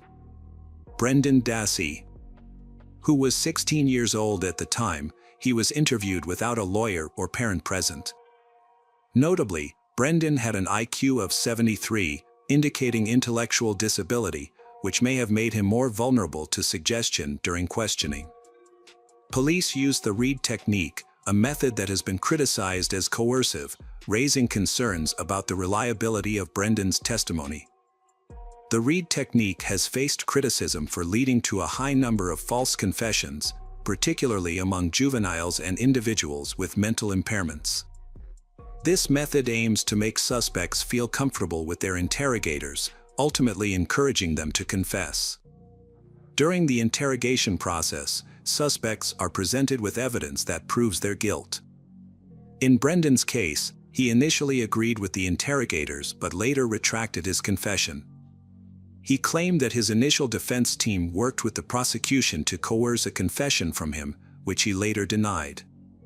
Stephen and Brendan have repeatedly appealed their convictions, but have been denied each time and remain in prison.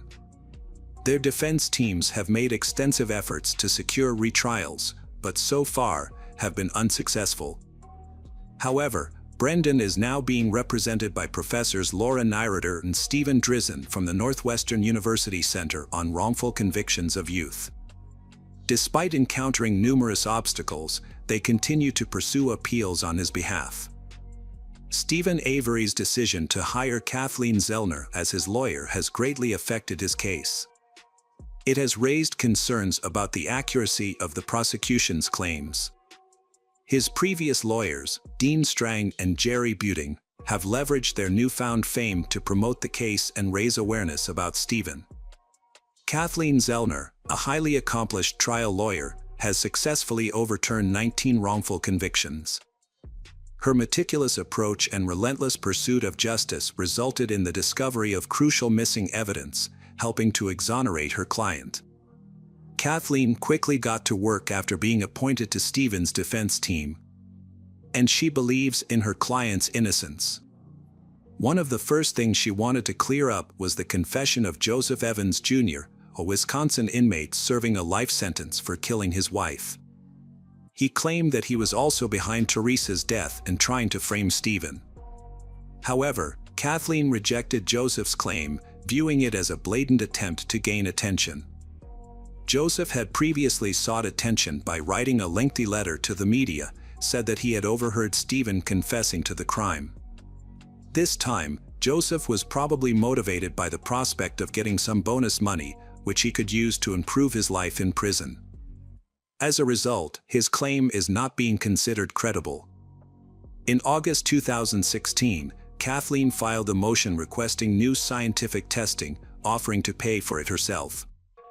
Her goal was to gather evidence to prove that Stephen was wrongly accused. The testing aimed to analyze 3 separate burn pits, which allegedly contained human remains. A notable discovery was a human pelvic bone fragment, which had been previously given to the family Teresa as part of her remains. Kathleen argued that this bone was planted in Stephen's burn pit. However, the defense team was not allowed to test the bone, as it was not disclosed to them, which Kathleen considered a Brady violation. This meant that potentially exonerating evidence was not properly disclosed. Kathleen remains dogged in her pursuit of justice. She approaches the case from a different angle, one that may help point to a new suspect in the case. Since the bone fragments couldn't be tested, she decided to conduct forensic testing on the Dassey family computer. What she found was disgusting. The computer contained pornographic, depicts women in various stages of torture, including violent images and videos showing women as victims. These images were reportedly accessed when Bobby Dassey was at home.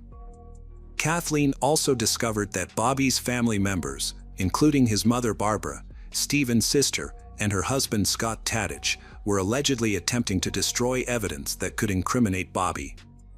The forensic team successfully extracted 2,449 pages of data from the computer, including all of Bobby's searches, videos, and photos, which were saved to a CD-ROM and submitted as part of the motion for a retrial. Bobby is Brendan's older brother and Stephen's nephew. He played a crucial role as the prosecution's key eyewitness in Stephen's trial. According to Bobby, he last saw Teresa heading to his uncle's house, but when he returned from hunting that afternoon, both Teresa and her car were gone. Additionally, Bobby's half-brother, Brad Dassey, has made some claims that have added to the complexity of the case. Brad believes that Stephen is innocent. Furthermore, he has stated that his stepmother, Barbara, and Scott, Stephen's brother-in-law, deleted all the pornographic material from the computer. It is also reported that Barbara has filed a harassment lawsuit against Brad following a conversation they had about recovering deleted files from a computer. Some people think that this lawsuit is partly intended to keep Brad quiet about what he knows. A crucial piece of evidence may ultimately seal Bobby's fate. At the same time, it can exonerate Stephen and Brendan. An eyewitness named Thomas Sowinski has come forward with a sworn statement claiming he saw Bobby, accompanied by an older man, pushing Teresa's SUV into the salvage yard. Thomas was driving by while delivering newspapers and passed by the pair twice. The second time, Bobby allegedly stepped in front of Thomas's car, forcing him to swerve to avoid a collision. Thomas continued on his delivery route, but noticed Bobby seemed unhappy to see him. After the SUV was discovered, Thomas realized the importance of what he had seen and contacted the police. However, when he shared his account, police dismissed him, said they knew who the suspect was, and he never heard from them again. For Kathleen, this presents a clear contradiction to the prosecution's main witness. If proven, which she is confident will happen, Bobby's testimony would be discredited. Kathleen argues that the exclusion of crucial evidence supporting Stephen's case denied him a fair opportunity to prove his innocence years ago.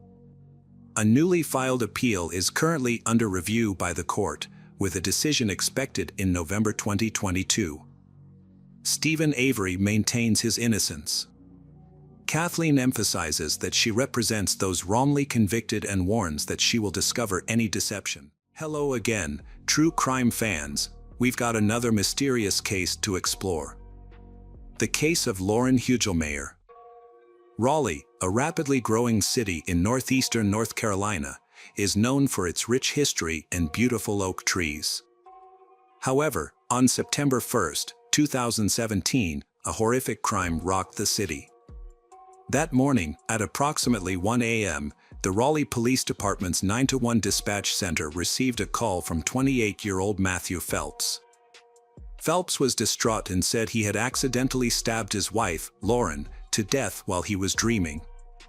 He then suddenly woke up to find his wife lying in a pool of blood on the floor. "I took too much cough medicine and it affected me," Matthew explained to the operator, saying that it could cause a cold but it made him feel better. He admitted that he had been unable to sleep at night. The operator asked Matthew to check on his wife, asking if she was breathing and if there was any visible movement in her chest. Matthew replied, "No, she didn't move." Then he noticed the blood on him and said it was dry, not wet. During the conversation, Matthew finally revealed the reason behind his strange behavior and revealed the events that led up to the incident. Patrol officers from the Raleigh Police Department arrived at Matthew's home on Patuxent Street.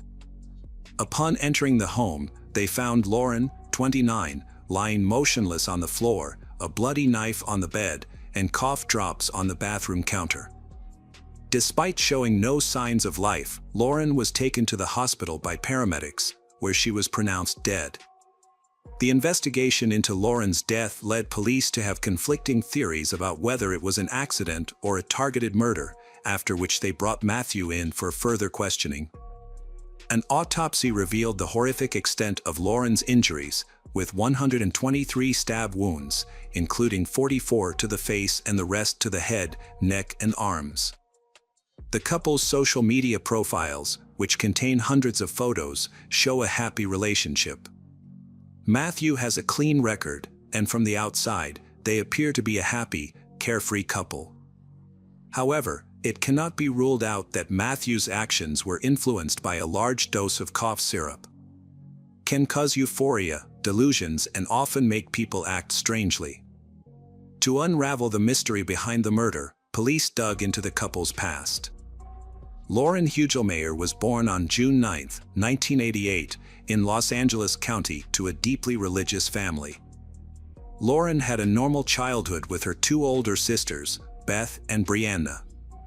Lauren graduated from Swain County High School in North Carolina in 2007. She went on to earn a degree in business administration and management from Appalachian State University in 2011. After completing her studies, she worked as an auditor at Quintiles. She also started a side business selling Scentsy products. She was very passionate about Scentsy, and her Facebook page was filled with photos and videos of her side business, including trips she took with other Scentsy sellers. Lauren was a member of Hope Lutheran Church, where she was a Sunday school teacher and taught children and youth at the church. In her mid-20s, Lauren reconnected with Matthew Phelps, a classmate of hers from high school. Lauren and Matthew initially lost touch after high school when he transferred schools, and Lauren's family moved to Raleigh, North Carolina. Notably, their childhood experiences were very different. While Lauren grew up in a loving family, Matthew was not so fortunate. Matthew's parents abandoned him at birth, leaving him to live with his grandparents from a young age. Matthew's parents divorced shortly after he was born. His biological father was not interested in him, and his mother remarried several times but never gave Matthew a family or a lasting relationship with any stepfather. Matthew grew up without parents, and despite his grandparents' best efforts to love and care for him, he felt a deep emotional void. This could have led to behavioral problems from an early age. He began hanging out with bad friends and developed a habit of abusing drugs and alcohol during his high school years. Matthew and his friends were known to regularly use Coricidin, the same drug he claimed to have taken before attacking his wife. Of course, high doses do not cause a high, but Matthew and his friends took advantage of it anyway. Because of his addiction, Matthew's grandparents were forced to withdraw him from public high school and enroll him in a private Christian academy. This was successful, and Matthew improved significantly, earning better grades and eventually graduating. He then attended Clear Creek Baptist Bible College in Pineville, Kentucky, and graduated in 2011. Matthew was the one who came across Lauren's photo and realized they knew each other. After some hesitation, Matthew contacted Lauren through Instagram, liking every photo she posted. The two began talking, and their text messages quickly turned into long, late-night phone calls. Before long, both Matthew and Lauren were falling for each other. The two began a long-distance relationship, as Matthew was still living in Kentucky at the time. Despite living hundreds of miles apart, their relationship began to develop quickly. After a while, Matthew tried to visit Lauren and eventually moved to North Carolina to be with her. Since Lauren was very close to her family, she was happy to introduce Matthew to them. Most of her family members welcomed him, trusting Lauren's choice. They saw him as a kind man who truly cared about their daughter. Lauren's mother, Lori, thought Matthew was the right person for Lauren. However, Lauren's father, Dale, had reservations about the relationship. His concerns may have stemmed from his protective fatherly instincts, or perhaps it was intuition. In Dale's opinion, Matthew was moving too fast and that he was likely hiding a secret from Lauren. Despite his suspicions, Dale could not pinpoint exactly what made him feel uncomfortable about Matthew. However, he chose to put his feelings aside because his daughter seemed genuinely happy. Eventually, Matthew became a part of the family. However, during a night out at Lauren's parents' house, he revealed a shocking secret. He had been in a failed marriage before he dated Lauren, but refused to share any other details. This confession raised concerns about his honesty and intentions, especially given his young age at the time of the divorce and the fact that he had kept it from Lauren for months. Lauren's family were particularly concerned, and they noticed his body language seemed suspicious. Despite their reservations, Lauren's love for Matthew remained unwavering, and her family chose to support the couple as they continued their relationship. Matthew and Lauren eventually got engaged in 2015. The engagement party left a lasting impression on family and friends. Matthew's mother had a strained relationship with Lauren, which was evident when she wore a white dress to the wedding to show her disapproval. Despite this, the event was a success and the couple married the following year. The couple were avid Star Wars fans, and they incorporated this theme into their wedding. With their love for each other and their new life together, Lauren and Matthew seemed to be very happy. For Lauren, married life exceeded her expectations. She had her own home, a fulfilling job, and a loving husband who made her smile every day.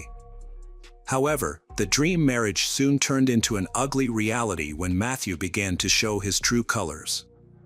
Just a few months after their marriage, Matthew had difficulty finding a job, and when he did find one, he quickly left without much explanation. During his unemployment, Matthew spent most of his time playing video games. Meanwhile, Lauren worked multiple jobs to support the family. This created significant financial stress, which was exacerbated by Matthew's overspending on expensive electronics and gaming equipment. Lauren had saved about $10,000, but Matthew spent it all very quickly, spending $1,200 on iTunes and Xbox subscriptions alone. He even stole money from Lauren's purse if she refused to pay for his lavish lifestyle. Lauren had a decent amount of savings in her bank account before she married Matthew. However, by the time she died, there was only $1,000 left. In addition to Matthew's spending habits, there were other problems in the relationship. Lauren also had problems with Matthew's family. During a visit to his family home 6 months after the wedding, his mother was cold to Lauren and the couple argued the entire time. As a result, Lauren felt unwelcome and isolated. The disagreements mainly revolved around Matthew's spending habits, which hindered their ability to pursue their shared goals and dreams. As mentioned earlier, the couple was very fond of Star Wars and were trying to save money to take a trip to Disney World. However, Matthew would spend the little money they had saved on his own selfish habits. And Lauren suspected that Matthew was having an affair with their neighbor, with whom he frequently socialized. One evening, while Lauren was cooking dinner and talking to her sister Beth on the phone, Matthew came home from work, but instead of going with Lauren, he went out with his neighbor. He then sent Lauren a text saying he was having a great time eating with his neighbors and told her to go out to dinner alone, which further raised her suspicions. Although Matthew spent a lot of time with their neighbor, he was extremely possessive of Lauren. His possessiveness led to frequent arguments over a man at church whom Matthew suspected of flirting with Lauren. Matthew's suspicions of Lauren only increased the distance between them. He often used his past experience of being dumped by his ex-wife, who had met another man on a mission trip, to justify his insecurities. However, this justification did nothing to help their relationship, which was deteriorating. Lauren had confided in loved ones about her desire to leave Matthew less than a year after they were married because of his controlling nature. However, driven by her faith, Lauren was determined to make their marriage work and put thoughts of divorce aside. As a result, she continued to project a vision of a perfect marriage on social media, posting pictures and videos of the couple with affectionate captions that were in stark contrast to the reality of their troubled marriage. Matthew decided to return to college to become a pastor, hoping that this would save his marriage. However, his wife Lauren was not impressed and was fed up with his thoughtless and immature behavior. Lauren eventually decided to leave Matthew. But she would never get the chance to carry out that decision. Instead, she was brutally murdered by her husband in their bed. The investigation quickly pieced together the events. The crime scene appeared to be staged. The knife and cough syrup were carefully placed, and Matthew had only a small amount of blood on him, mostly on his shoes and a few drops on his shirt. This contrasted with the brutal nature of the crime, in which Lauren had been stabbed 123 times. The lack of blood splatter suggested that Matthew had washed himself, which disproved his claim that he was in a delusional state at the time of the murder. Traces of blood were found throughout the apartment after a luminol test, suggesting it had been cleaned up before police arrived. Matthew was notably expressionless when police encountered him at the scene of the crime. Cough syrup manufacturer Bayer later issued a statement denying any link between the syrup and the violent behavior. A medical examination found that the amount of the drug in Matthew's system at the time of the murder was minimal, making it unlikely to have influenced his actions. Despite this, Matthew maintained that the cough syrup was the cause, prompting police to continue searching for further evidence. The investigation into Matthew's motives led police to his diary, in which he detailed his relationship problems with Lauren, expressing low self-esteem and insecurity due to feeling unwelcome by her family. Despite Lauren's best efforts, Matthew never felt like he fit in well with her family. The neighbor Lauren suspected was related to Matthew told police that they were just friends and had grown close through conversations about anxiety and depression. She also shared that, as they spent more time together, Matthew began discussing darker topics such as suicide and death, perhaps planning to take the licensed gun he knew she had in the house. Further investigation of Matthew's phone revealed a suspicious online search history. The searches included queries about the intoxicating effects of cough syrup, such as its ability to cause a foggy feeling and whether other people had ever been high. These searches alone suggested that Matthew may have planned the crime in advance and considered using cough syrup as a defense strategy. While this evidence was circumstantial and not enough to build a solid case, the discovery of a secret Instagram account, at @Marty_Radical, where Matthew posted dark content inspired by a movie, provided another important piece of evidence. Evidence showed that Matthew had a fascination with serial killers. This was evident in his portrayal of Patrick Bateman in American Psycho and his apparent interest in understanding what it was like to take another person's life, which he shared with a friend.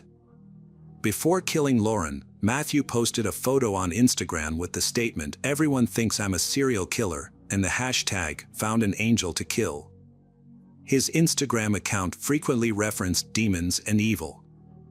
When the trial began, prosecutors felt they had enough evidence to prove that Matthew had intentionally killed Lauren. However, the defense argued that this action was out of character for Matthew and attributed his behavior to his unstable and depressed mental state at the time. To support this claim, they presented several letters from Matthew's co-workers to the judge, asserting that this was out of character for Matthew. The prosecution called Matthew's ex-wife to testify, contesting his earlier claims that she had cheated on him. Instead, she claimed that Matthew had been unfaithful throughout their marriage. Their marriage, which suffered from similar problems to his marriage to Lauren, included his refusal to work, overspending, and not contributing to their shared goals. These problems eventually led to their separation. Matthew ultimately accepted a plea deal and pleaded guilty to first-degree murder, a felony punishable by death or life in prison without parole, to avoid the death penalty. When asked to confirm his understanding of the plea, Matthew replied, "Yes, sir." He also admitted to stabbing his wife, Lauren Hugelmayer, multiple times. On October 5, 2018, the case against Matthew Phelps came to an end when he was sentenced to life in prison without parole. At his sentencing, Matthew addressed Lauren's family and apologized, saying that he deeply regretted taking Lauren's life, which he admitted had deeply affected many people. Lauren's family did not accept Matthew's apology, finding it hollow and insincere. In response, a family member expressed anger and hatred towards Matthew, stating that they could never forgive him for his insensitive actions. To this day, Lauren's family still feels guilty for not intervening when they knew the relationship had taken a turn for the worse. To help others like their beloved Lauren, they founded an organization called Lauren's Light, which raises awareness about abusive relationships and domestic violence.